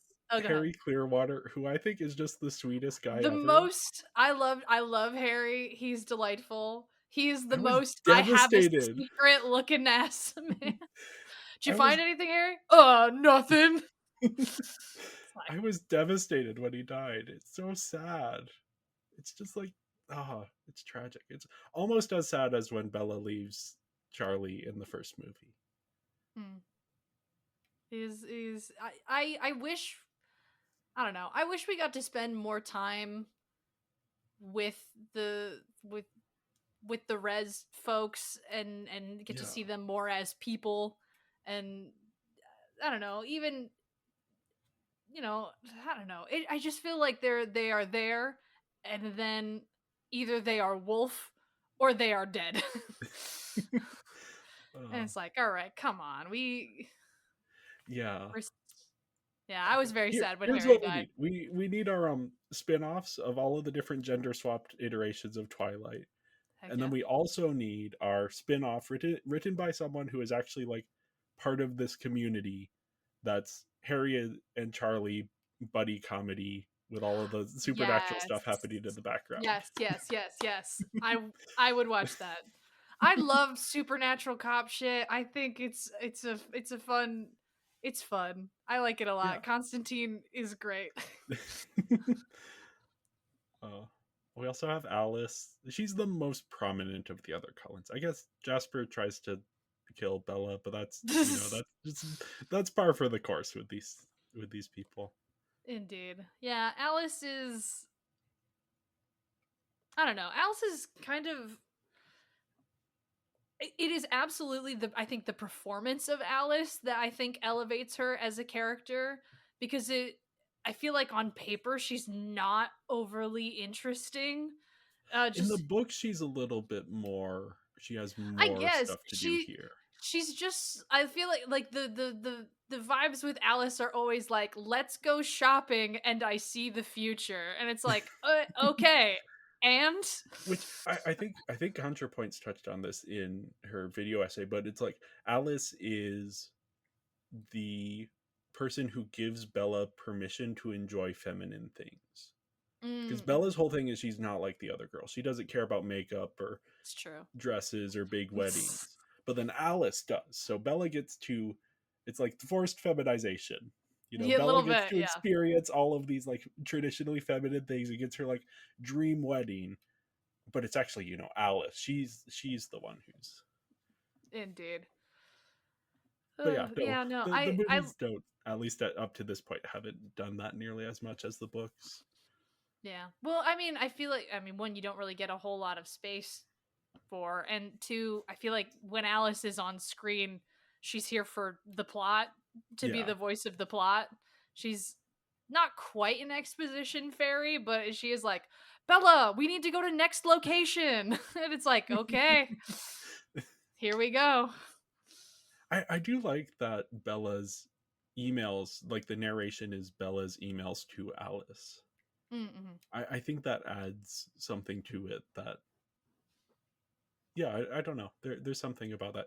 Any sort of epistolary structure for narration is nice to have. And harkens back to the Dracula. lovely, lovely novel of Dracula. Yeah. Indeed, yes, yes, yes. Which we dig. We always love a reference to Dracula. Yeah. We also have But the yeah, I don't know. Volturi. Ah. I don't remember what the other two names are. I know one of them is Caius, and I forget which one is that. They kind of don't matter when They Aro do not is matter. in Arrow, the yeah, room. Arrow is on screen, and Michael Sheen is consuming scenery, and it's the best. My greatest regret of going to the theater to see this with the packed theater, and there's a scene or like a moment when Aro and Bella are like having this like, oh, it's when Aro like touches Bella's hand, and Mm. I in my head was like, I need to yell out Team Aro, and I didn't. And I'm like, oh, uh, that would have, ah, that would have killed. that would Yep, have yep, yep. killed. No, I love Uh, that little freak. He's so crazy. I love him in the it's best ways. it's great because he's like so calm and like seemingly empathetic. He's like he seems genuinely happy that Bella has shown up and Edward doesn't need to die. But then he's also like, oh, but also like But we I have are to going kill to have you. to kill you. Oh, I'm so sorry. Oh Oh, my god. Yeah, no, he's an absolute freak and I love him. Because it's very oh god, I'm forgetting his name. The guy who plays the vampire lord in the Underworld series. I cannot remember his is it name. Charles Dance? No, No. Oh, this guy, I feel I'm like an gonna try asshole and find now. it. He's the guy who plays Davy Jones in Oh, the Bill Pirates of the Nye. Caribbean. Yeah, Bill yeah, Nighy, thank you. Oh my god, yeah, no, he is like the vampire lord in the Underworld series, and his portrayal is very restrained.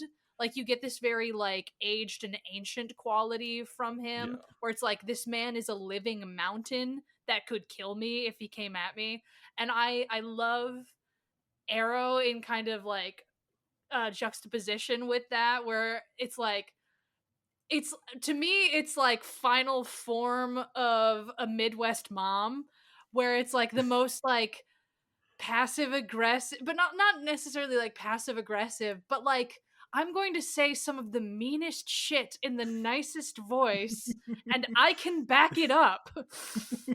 So just like oh, try and fuck with me and we'll see what happens. he Like he's is so wonderful. crazy and evil and I love it. Uh, it's he's such a fascinating like vampire character. Mm-mm. Just the way he approaches things, it's just yeah, it's phenomenal. that he is like someone you can reason with, but to a point, because he also he has like not even like a responsibility. He seems to like genuinely be like, oh no, I actually do kind of enjoy killing people because they're breaking the law. Yep. He's keeping his little collection of power people around him. uh, yeah, phenomenal. He's good. I love Arrow. Michael Sheen is a phenomenal actor, and I Is want to is see him he? do everything. Yeah, I was like, He's. does he show up in What We Do in the Shadows? I don't believe he does. I don't think he has yet. Fingers crossed. Yeah, But yeah, because no. that's like the Vampiric Council when they're like bringing in all of these, like Tilda Swinton as on, Only Lovers Left Alive Yep, yep, vampire, yep, and yep, yep. Wesley Snipes is there. Yep, yep, yep. yes, It's so good. like that would have been the perfect place for him to like unleash his performance again. That'd be so good. I love Michael Sheen. He's the best. Yeah. Yeah, there are other characters here of varying importance. Bella's high school friends. I do kind of miss. I think my favorite like era of Twilight is when it's Bella's in high school and she's an awkward high schooler and like Mm. dealing with awkward high school stuff.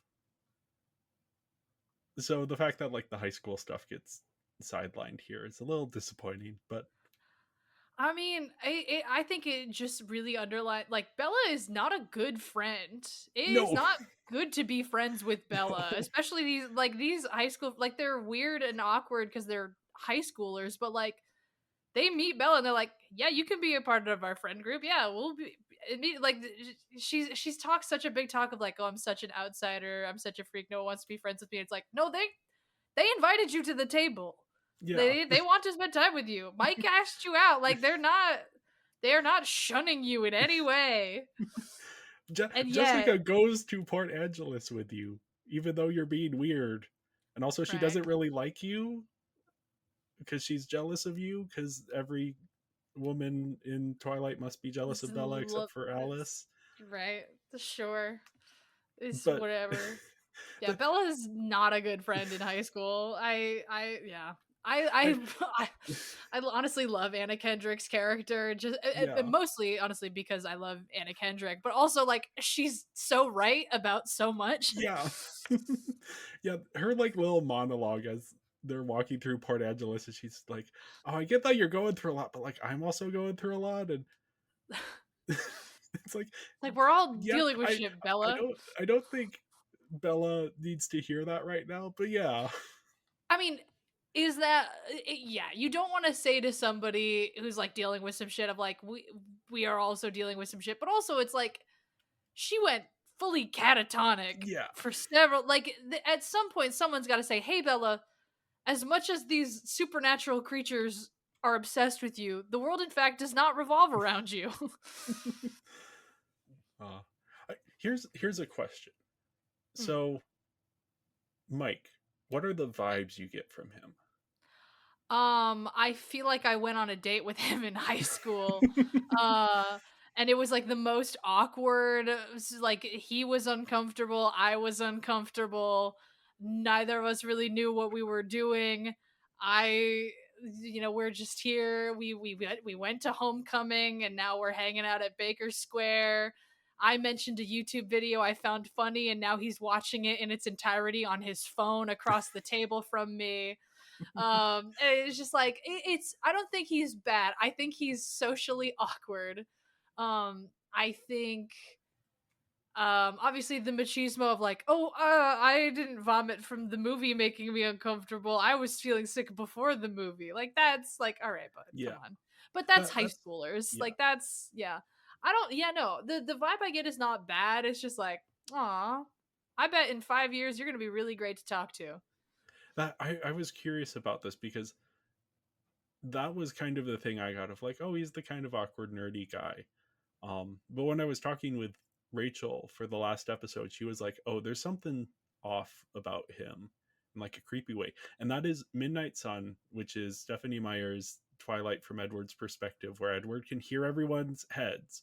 And she Oh. makes very clear that like this Mike guy, he's no good. I think partially it's because of the people who could potentially be in a relationship with Bella, Mike seems the least problematic. So maybe Stephanie I Meyer get. feels the She's needs just to like, like oh no, we need a justify like reason. Come because on. she does that with Jacob. Because Jacob in the first half of New Moon is like, no, he is like he and Bella should not be together, but he is better for Bella than Edward. So then he has to like go and become a bad character in order to justify Edward being the choice. Yeah. But I, yeah, I I got nothing. I mean, he seems like awkward and inept in the way that high school boys are awkward and inept, but I don't see there's anything wrong with him. yeah, I think he's just I, like, I again, like I said, in yeah. 5 years, I bet he's gonna be really great to talk to. Twilight Legacy sequel. Twilight We Legacy, gotta get it. hell yeah. I don't advocate for legacy sequels, but we need to see where these characters are. Uh, yeah, other characters you feel the need to. Not really. I feel like nobody else is really a character. They're like cardboard cutouts at best of like, and Yeah, here's other thing happening. Victoria doesn't even get to speak. And it's like, come no, on.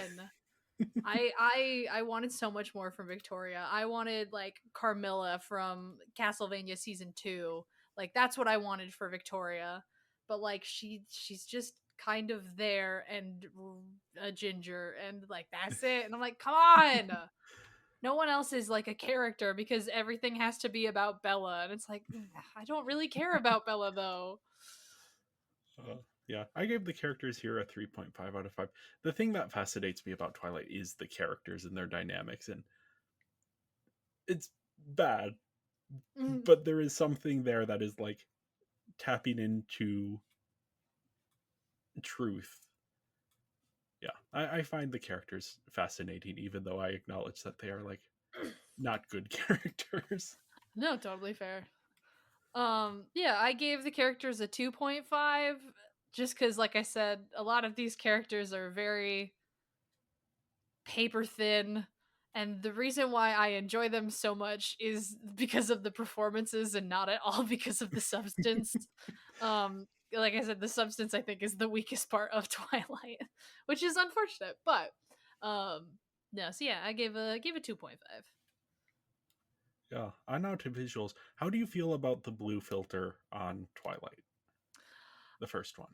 I mean, I think it's been a. Well, I can't say it's been a while because someone did put it on at the holiday party I was just at, but I was very drunk, and so I was not paying attention to anything other than the baseball sequence. Uh, three people had me rewind the movie so I could play the baseball sequence again. As you Super should. massive It should black just be hole. in the movie. It should just repeat 3 times in a row. Honestly. I have nothing against it. I Okay. think I mean I think it's is it a little heavy-handed of we're in the Pacific Northwest and everything's wet all the time? Yeah. Um I think it's very of the era because I feel like a lot of films were kind of doing stuff like that where like the contrast is so high that there's barely any colors on the screen. Yeah. Um so I mean do I think it's a little ridiculous? Yeah, absolutely. But like that's Twilight. Like that to me like they are so hand in unlovable hand that I'm like, no, you two deserve each other. uh, I kind of miss the blue filter in this one, to be honest. Mm. No, that's totally The fair. the earthy tones don't do it for me in the way that like the blue filter was just like Gives that's it that kind of Twilight. extra edge of drama. Yeah, yeah, Yeah. I don't dislike the way they approach the visuals here. And there is stuff that genuinely looks really good. yeah. Mm-hmm. But yeah, Some I of do miss the those transitions were really nice, especially during yeah. like the bike building scene was really cool.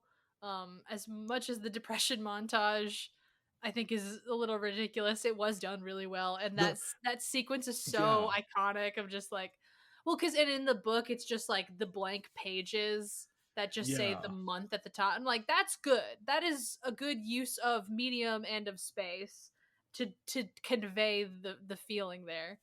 Um, but yeah, the the new moon drinking game that I did find from there was an official drinking game for the new moon viewing that I watched. And it's got like rules of like drink every time Bella hallucinates Edward, you see jorts, anyone takes off their shirt, anytime someone says stupid or reckless, or Bella gasps for breath from the crushing grief. But then at the very bottom it says chug throughout the entirety of Bella's depressive montage. And I'm like, that is 3 whole minutes. You will finish your drink. uh, it's such a great like filmmaking idea. Hmm. The way like the camera is just moving around her and highlighting that she's just like stuck, and then outside the window stuff is changing. And yeah, it's very like it's so evocative, and I love Oh, it. absolutely. It absolutely, yeah. That is, I think, one of those Ferrari building a clown car moments of like, no, that is good cinematic language to express exactly. It exactly evokes that feeling of like, yeah, the world is turning around you, and you can do nothing but sit there and watch because you Yeah, are in the middle of a grief spiral. the It was shirtless good. scenes all look like Abercrombie and Fitch ads. Like that is what they needed to be. All of the shirtless scenes except for Edward. Yeah, Robert Pattinson doesn't have the abs of Taylor They try to Lautner. give him to him. I see Yeah, the contour. But yeah, no, it doesn't quite pay off. Which in fairness, not that he that's not needs to, exactly. And but frankly, I think they should do less of it with the yeah, wolves. Please stop sexualizing yes, these native men. uh, yeah, and we'll talk about Taylor Lautner later on. But there is a story like behind this whole thing. But Mm, yeah, no, it is like it's always a thing with like when a straight man comes in to direct this kind of story, are they going mm. to be able, like, this is the primary audience for this, teenage girls, is the straight director going to know how to like film this in a way that highlights the things that the teenage girls are there to see? Mm. And I'm not a teenage girl, but I think Chris Weitz does a pretty good job like filming and framing these shirtless scenes to be like, look at this man. Behold, the abs. Yeah, And I they're don't all know. beautiful. Like they're all gorgeous Yeah, folks. That like yeah. And other than Taylor Lautner, I believe they are all native. yes, and I believe they are also, besides Taylor, all of age. Yay. Actually, I don't know that for sure, so don't quote me on Oh, that. okay. Yeah, fair enough, fair Uh, enough, fair enough. action scenes, there are some decent action scenes here. Some decent action. I yeah, the big Volturi fight at the end, Victoria with the wolves and kind of Laurent with the wolves. I thought those some Yeah, yeah. There was even just like the the goofy birthday bit with party Victoria. Oh, sure, yeah. where it like Although suddenly gets so intense, we're and it's like, so stupid. Oh my god, she's got a paper cut. Let me throw her in a glass table so she can be so much more cut up.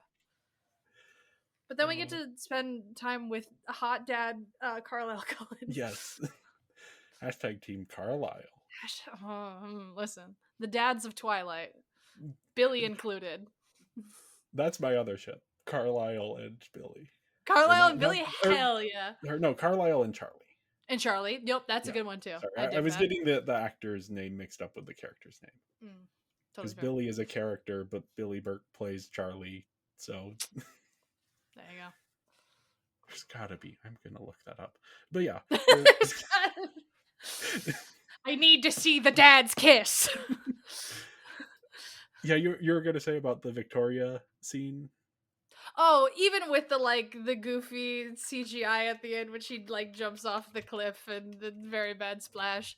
But like the sequences where like where she's not even in like where Harry's like walking around and you just see kind of a red blob hugging on a tree and then Harry turns around and it's gone and I was like Yeah. cheesy but I love it. So there's the shot of like when Bella like dives off the cliff, and then it's like her and Edward floating next to each other in the water. Mm-mm. It's like, that's That's Twilight, baby. That's Twilight. and then like um Victoria off in the distance, like, is she actually there? I don't Anger know. I swimming. don't care. No, she is, because she She comes is. up from the Oh water at the very yeah. end and then goes Oh back. yeah. So stupid. This That movie sucks. I love it so much. Oh, Italy, everything in Italy. Italy, Everything in so Italy. pretty. It's so like like I love how we saw like none of it was all very like stereotypical Italy. Like it was just like, yep, nope, here we go. Here we're driving through the vast countryside, and then we're going into the cobblestone city. We're gonna run through this crowd. Very very American of Very Alice to American. be like driving through honking her horn, get out of my way. Yeah, no, that was so funny. But yeah, no, and yeah, it's beautiful visuals. It's a ridiculous situation. The fact that first off, the fact that Alice stopped for the cops, why? Yeah. But yeah, no. Other than that, like, yeah, no. But it's so fun. I loved it. The idea of like, oh, it's the vampire festival here in Italy. And Edward's The gonna get what? naked in front of everyone. I remember seeing New Moon in theaters after it came out with my mom and my sister, and my mom tells the story. It's either my mom or my sister tells the story of like obviously everyone was like ooh when the boys took their shirts off, and then like Edward takes his shirt off, and there was like a very young girl, like maybe 6 or 7, who was in like one of the first rows, and she just went ew. And I'm like, Um, that's a bit harsh. Come on. Homeboy yeah. was doing his best, and I love Robert Pattinson. I think he's Oh, great. he's yeah. That I feel kind of bad for him in this movie that he like the competition he has for his shirtless scenes, and then like I when I rewatched Twilight, the original for that episode, since I had already seen it twice this year, I was like, oh, I'll turn on the commentary. And the commentary is like normal commentary stuff of like, oh yeah, on this day it was sunny, so we had to do this, this, and that. But then like 30% of the commentary is Kristen Stewart will be like, oh, I was so bad in this scene. I wasn't conveying the emotions that I wanted to convey. Mhm. Then Robert Pattinson is like, I just look so ugly. I think I have like a very flat face in a very ugly way. And then Catherine Hardwicke is like, I imagine she's just like sitting between them. And she's just be like, no, no, you were great. You No, were great, no, come Kristen. on, And oh, guys. Robert, you look so good.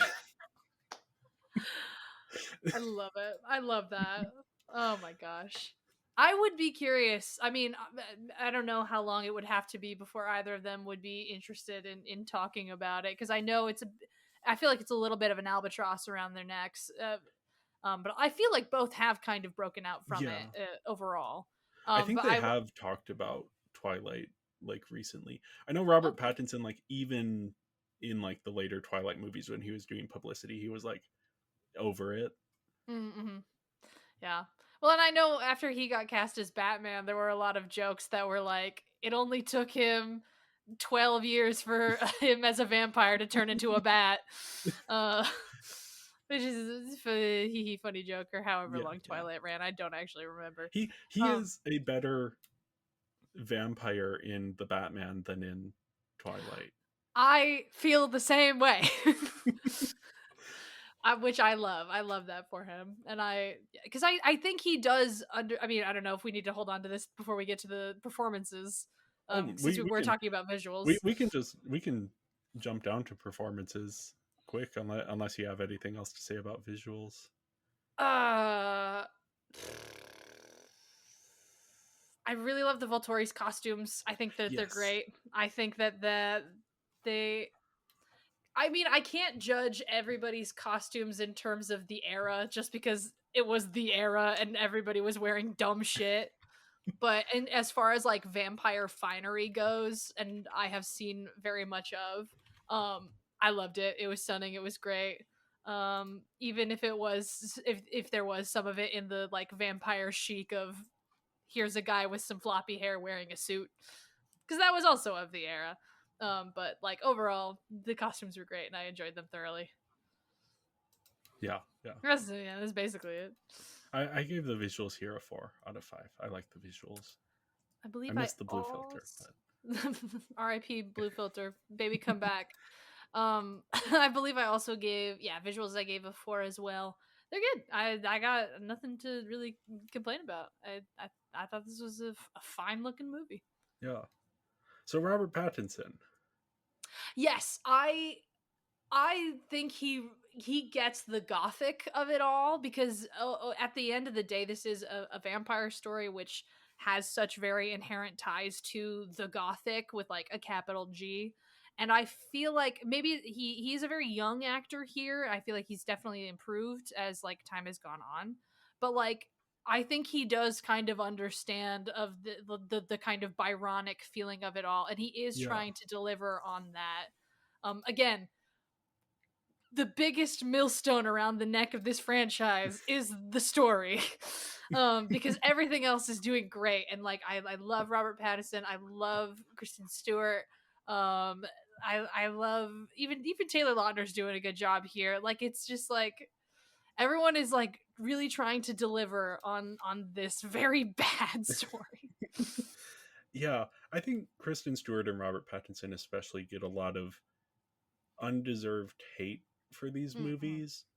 Um because they are playing, especially Kristen Stewart, she is playing Bella as written. I Mm-hmm. think a lot of people read her as uncomfortable, as if that is like a failure of her performance, but that is the character of Bella. I don't know. True. I No, don't I'm love I'm all of her absolutely with you. performances, but I think Kristen Stewart is one of the best actors at portraying social anxiety on screen. Absolutely. Like she just exudes that energy so That might just be perfectly. because she's very socially awkward. Yeah. But, But no, she she is like, delivers on it yeah. perfectly. Yeah. And I think people read her as being uncomfortable in front of the cameras. She has been acting since she was very young. I don't think she's Mm-hmm. uncomfortable in front of the cameras any more than like any other actor would be. I Oh, think it is, she just is perfect at capturing that energy. absolutely. Yeah, Yeah. no, And yeah, she is absolutely portraying the character as written. The problem is yeah. nobody likes Bella. uh, um, but I yeah, think no, Taylor yeah. Lautner, I like him when he is the boy next door. Mhm. I don't know if he's quite selling the like bad boy Jacob to me. Yeah, And that's it's just a like a little heavy. bad Yeah. character. True. So Again, the biggest yeah. millstone around the neck of this franchise is the story, and so like he might just be just doing Yeah. who the character is, and it turns Jacob's not a And very great guy. yeah, and I think you could even read it as like Jacob, the character himself, is putting on a performance as the bad boy. Mm-hmm. Yeah, fair enough. I don't know if that's what Taylor Lautner was going for, but we could say it Yeah. was. Well, and he's kind of sort of retired from acting for the most Yeah. part. Yeah, yeah. He had, I think Robert And, Pattinson and Kristen Stewart were able to um kind of get away from Twilight by going hard into especially Robert Pattinson was like art house, mm-hmm. weirdest roles he could possibly take, Oh yeah. whatever strange stuff. So that even like by the time he was in the lighthouse, there had already been sort of a reappraisal of him as like, hey, is he like actually an Is interesting he good? actor? Yeah. Um, It turns out, yeah, he's pretty yeah, great. yeah. And then Kristen Stewart has had a bit more ups and downs. She's been in bigger projects since Twilight, but then she also has like this. She'll be in like European art films, and I love that for yeah, her. she has an Oscar nomination now for Oh, she does. Spencer. Yeah, for playing Diana, Princess Diana in Spencer. Oh, yes, yes, yes, yes. Hell yeah, Which good yeah, for her. that's, I don't love that performance, but I'm glad she has like the recognition because Yeah, she getting some she is, feathers in her cap. yeah. Because A she lot of was the people love that butt of performance. so many jokes for Yeah, such a long time, and it's just yeah, I don't think half of it was, I don't think most of it was fair. Like Yeah. I think it is, I think, yeah, in the same way that like a lot of hatred for Twilight was purely misogyny, I think a lot of those impressions were also a little bit misogyny. Um, Yeah. so I am glad that she's, yeah, finally getting to flex and get to do some acting, because Yeah. she clearly loves the craft, and I love getting to see her work. Yeah. Any of these actors could have completely quit acting probably Hmm. after Twilight It's because possible, they made money off of Twilight. for sure. And even Taylor Lautner, he kind of um people or studios were kind of pushing him to be like a new action star, and that didn't quite work out. He was Mm, in the film Abduction, that was like a famous box office bomb. mm. um I don't remember this movie. it's apparently like pretty bad, in I addition remember, to like yeah, I remember they people tried to were do just that a not. little bit with Josh Hutcherson after the Hunger Games, Yeah, but yeah, it's a way for like they did that with Gerard Butler after Phantom of the Opera, where everyone yeah. hated him in Phantom of the Opera. We're like, this is a silly man, and then he was in 300, and everyone's like, wait, is he like the new action star? And now he just like Does this has guy two kick action movies, ass? Yeah. two action movies that were shot in like Eastern Europe a year and makes tons and tons of money.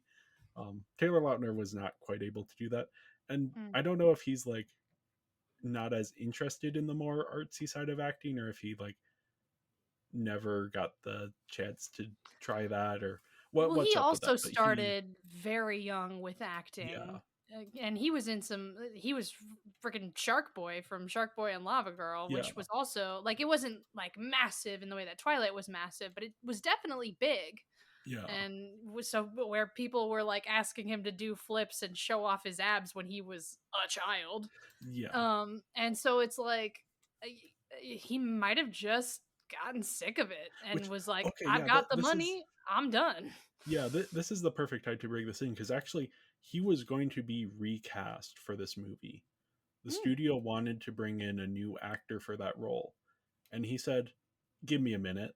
He went off, trained super hard, and like mm, actually like achieved that body that he has for Twilight, which is incredibly impressive. Also, he has since said, I was just watching an interview from about a year ago that he did, mm, where he was saying that gave him like all kinds of body issues, especially once he wasn't in Twilight and like couldn't keep that body, mhm. because that is not a sustainable way to Not at look. all. Oh my god. Listening to like Henry Cavill talk about like the horrible workouts he would have to do, and then like not drink water the day Yeah, before filming the bathtub scene in The Witcher, and it's like, we should not be putting men no. through this. I don't want to And ogle Taylor these Lautner was children. a child. Yeah, right? Like, Like, it's like, holy shit, we should yeah, not be doing this to our dudes. This is not right to them. It's not healthy. And Lord knows, I don't want to see an Abercrombie model. Listen, yeah, we're yeah, not going to talk about my preferences in physiognomy, but like, I like a guy who's a little bit of a chonkier guy. Like, I like that. I think that's great. I yeah, would rather a guy who is strong and has been drinking water today than a fucking Abercrombie model. Come on. I yeah. want my It's dudes healthy. I think there is a movement towards that, in the way that Mhm. there has been a little bit for women to have like a little bit of, hey, you don't need to be look this certain way and Mhm. have the be like super unhealthy in order to be seen as attractive. Mhm. Um, I so hope yeah, so. I hope we're getting there. it's yeah. We'll see how things go. I think the superhero stuff just kind of turbocharged, and you had like Oh, for Chris sure. Pratt, his whole transformation, that Mhm. was such a big deal that a lot of people then felt the need to, They like had to do it Kumail too, yeah. Nanjiani when Command he's in Nanjiani. Yep, Eternals, when he yep. doesn't even like take his shirt off for the entire movie. It's like, okay, maybe you didn't need to do that. And I think he has been like, yeah, that was maybe a bit overkill. Yeah. Um, It's not healthy. Take no, care of, it's like big cats in the circus. I don't want to see this emaciated poor beast getting abused. I want to Yeah. see him thriving chonky in the wild. Yeah. Uh, yeah. I do feel bad for Taylor Lautner, and I hope he is doing well. He seems to have Yeah, he's achieved a married level of, now and seems like things are doing pretty well for yeah. him. So, God bless him. Yeah. Hudsonville Zone. He was in that Taylor Swift music video. Which one? Oh, this was a couple years ago. Okay. I don't Um, pay attention to you Taylor Swift if I can help it. don't. uh, I am not a Swiftie, but I do enjoy a lot of her music. So Fair enough. yeah. But Other performances. I mean, Michael Sheen Michael Sheen. consuming the scenery, devouring it with wild abandon. Uh, I loved it. Every second of it. Like I love the Volturi scenes purely for him. Um I mean, I think everybody was delivering. Like yeah. I don't think there was anyone. I mean, maybe some of So it is hard to tell because some of those dialogue scenes are so awkward and yeah. terrible. Like oh, you said you're your girlfriend. Is there any truth to that? It's like that's not how people talk. Please stop. I don't like this. Uh, So it's some of it is hard to tell of like, is this a good performance or is this just a bad script? Because I think overall, I think it's a bad script with good performance. But yeah, yeah. there's nothing I hated. I thought everyone did great. We have Graham Greene as Harry Clearwater. So good. Just so good. He's one of those actors. Anytime he shows up, I'm He's got on like board. 3 minutes of screen time, maybe, and I loved him. I Yeah. loved him immediately. I wanted to keep seeing him. I was so sad when he died. Yeah. It's. I wish Hollywood would have more things for him to do because he is so Honestly. good. He's an Oscar nominee Hell yeah. for Dances with Wolves, in which he is very good. Oh, okay, yeah. Um, It's been a long time since I've watched Dances with Wolves, but hell yeah. it's an interesting movie. Well, watching it, my It's main like complicated. familiarity with it was like Avatar is Dances with Wolves in space. And watching Dances with Wolves, I'm like, no, it's not. This is not Avatar. I like Avatar a lot. This is Mhm. not the things I like about Avatar. Some of the things I like about Avatar. But the thing I love about Avatar is that it has like a giant third act battle. And Dances Mm. with Wolves, the whole thing is like, no, there isn't a battle because there wasn't a battle. Their culture just slowly died out. I It's mean, like, the oh, tribe is that's still around. yeah. But Yeah. but I don't know about that specific tribe. Mm. But yeah, the idea of like something was lost there, which is like that's a great way to end a movie, to be like, hey, this was bad that Mhm. happened and it wasn't like a big triumphant battle. It's Mhm. like, oh, that everyone told me it was Avatar but on Earth, Mhm. but it isn't. Anyway, that's my This is Dances with anything. Wolves. This is anything vaguely having to do with environmental themes and a native population immediately translates to Dances with Wolves for white people. Yeah, yeah. That's my Dances with Wolves rant for the episode. Tune in next week to hear Excellent. what else I have to say about Dances with Wolves. Good. Uh, But yeah, no, I even the small like Anna Kendrick. I Anna love Anna Kendrick is Kendrick. fun. She's great, and she like you immediately get the vibe of this character, Yeah. and like I hadn't seen Twilight when I first rewatched New Moon, and so I was like, oh yeah, this character. What's her deal? Hell yeah, I got it immediately. uh, I dig it. Yeah, yeah, nothing. Dakota Fanning gets introduced here. Ugh, I Jane. she's just an actress who is fun when she shows Mhm. up in things. Weirdly, her younger sister seems to have the more Oh, significant Elle. career right now. Yeah, yeah. Fair Did enough. did you know they played sisters in a movie in My Neighbor Totoro, the English dub? Oh, That is Dakota and Elle Fanning as like that's awesome. children, and it is so Good. cute. And they recorded their lines in the same studio together, so they're just like hanging out recording lines. It yeah. I love My Neighbor That's Totoro. that's so cute. This is a good movie. Yeah, it is. That's a tangent I can't go on for now. Uh, yeah, I'm trying to think of like other stand-up performers. I mean, I love Carlisle. I've always want more of Carlisle. I feel like we don't Yeah. really. He's like, this is my dad, and then that's kind of it. Because I know the like, is the scene where like he's like taking the glass out of Bella's arm. Is that in the book? It's been so long Yeah. since I've read the book. That's when he like explains the whole backstory of the Volturi and all of the like stuff Gotcha. to her. Okay, okay.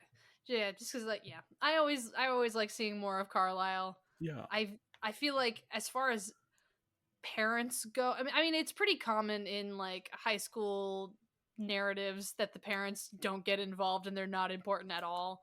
But I feel like if you're like a vampire dad, you should probably be involved in the lives of your Yeah. kids. Maybe you should step up a little. Are you really that busy at the hospital, Carlisle? Could you please do something? But yeah, no, the He's one performance of is those great. characters that like vampire wise is so fascinating Mm. that he is kind of the one who started this whole quote unquote vegetarian vampires thing, and that he has this like he's a doctor as well. He has like learned to suppress his desire for blood enough to like do good. Hmm. That's a I'd love to weird thing learn for more about that. vampires. Yeah. Can we spend some more time? No, we got to learn about Jasper's love for the South. Okay, great. Definitely what I wanted to spend my afternoon doing. Lord. But Oh, yeah, performance-wise, yeah, no, I yeah. love Carlisle, and I can't remember what his actor's name is, but he does That a great job as well. is Peter Fasinelli Hell yeah, good job, as Pete. Carlisle. Yeah, yeah. Yeah, Performances. I gave them a 3.5. Yeah, as you were saying, the issue is not the performances. hell yeah. Um, I gave the performances a 4. I feel like everybody's really delivering, and that they're being held down by a bad script. But like everyone's going in, everyone's doing their best. It's like the performances is what saves this movie and why this movie is so much fun to watch. I think like it's just they're delivering, and I think Yeah. it's great. I'm buying what they're selling. Oh, now we have the sound. The song selection here is so good. Good needle drops, absolutely. Which this was listening to Chris White's talk about it.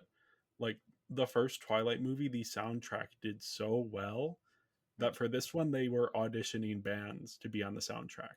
They had so Mm, many requests of bands who wanted to be on the Twilight because it was like if you are that's on the a Twilight huge soundtrack, phenomenon. you are Yeah. going to have a chart topping single and you are also going to have a whole bunch of new fans who learn about you through Twilight. Oh yeah, So, a yeah, thousand that percent. they use that to like curate such an interesting collection of like alt rock and yeah, it's great. I love that stuff. It's good. It's good stuff. All yeah. The needle drops are great. There's some good music in some of the um. Oh, I can't think of the word. Oh, whatever. There's good like background music Yeah, in the rest of the movie.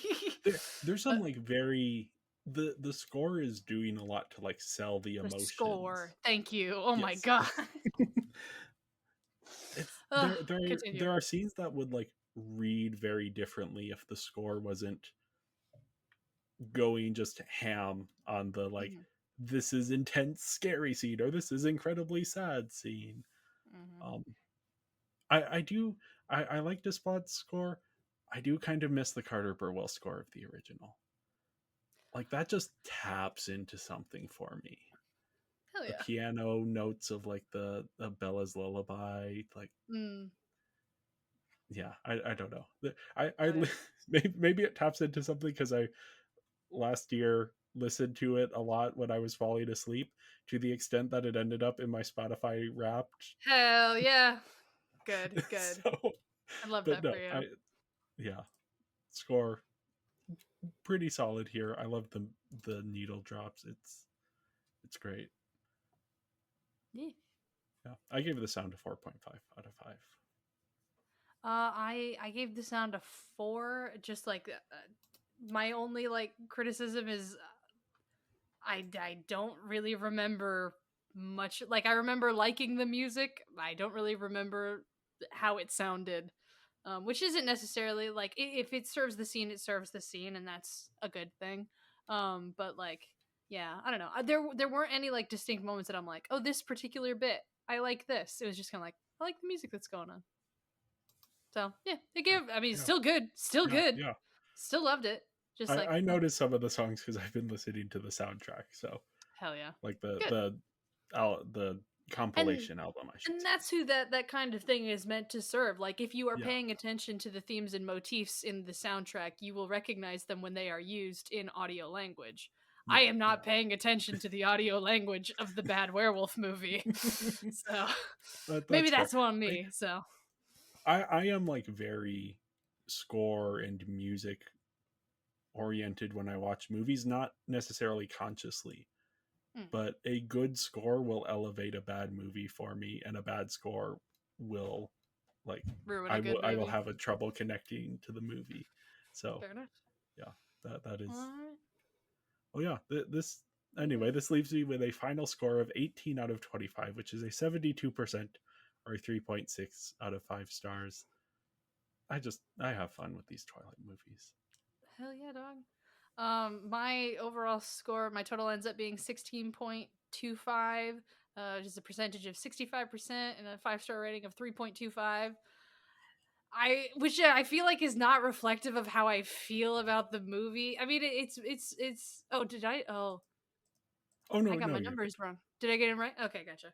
Um, so yeah, yeah, I feel like this is I I feel like I like this movie more than my rating shows because I do really like this movie. This is a These are movie I hard will to rate. happily watch. Yeah. Because it's because if you're going on by the critical standards, like there's a lot really bad with this movie, but I will happily watch this movie. Like it was such a Yeah, perfect like at the holiday party that I was just at, such a perfect put this movie on in the background, tune in every so often to be like, oh, is this the scene where she jumps off the cliff? Like because you vibe with the things that are happening. You can kind of zone out when the there's stuff that's not like it is a very ridiculous movie, but it is so fun to watch. it is. Yeah, this is like the ultimate 2 stars in a heart on Letterboxd movie. Mm-hmm. Maybe not the ultimate, but it is one of those. Although I It's have so it fun. 4 stars in a heart on Letterboxd because Hell yeah. I like these movies. They're good in the bad way. They're bad in a good way. And I love them. Uh, well, yeah. Thank you everyone for listening. Make sure to follow us on social media. We are Binging Barbie Podcast on Instagram and Tumblr, Binging Barbie on Twitter and Serialized, and Binging Barbie, a Barbie movie podcast on Letterboxd. And if you enjoyed this episode, make sure to leave a 5-star review and go join our Patreon. So yeah, Woo. where can people find you? You can find me over on YouTube at The Uncanny Productions, where I make a little show called The Franken Files, which is all about the different adaptations of Frankenstein and why they're cool, why they're weird, why they're oddly sexual for no good reason. You can so we're on the YouTubes there. We also have our own website that is theuncannyproductions.com. We are also on Patreon of Uncanny Productions. It's like patreon.com/Uncanny Productions. But yeah, if you go to our website, you can check out all of our cool stuff. We have now made the website, and there's like a little blog spot where I've been like posting updates about what's been going on with us. But yeah, our next episode is about Mary Shelley's Frankenstein, and boy, is it a ride! I'm looking forward to this. I need to watch that to prepare. It's a time. We recently did a live stream where we watched it with a bunch of Oh, folks and just had a live chat going in the corner, and everybody was going, "What is this movie? oh, Kenny, no!" I'm excited for that. Hell yeah! Well, yeah, we will be back next week to talk about the Twilight Saga, Eclipse. And until Ooh. then, don't hang out with werewolves. I don't know. I forgot to write down the quote I was gonna put here. So Don't ride bye, a Bella. motorcycle into a rock. Bye, Bella.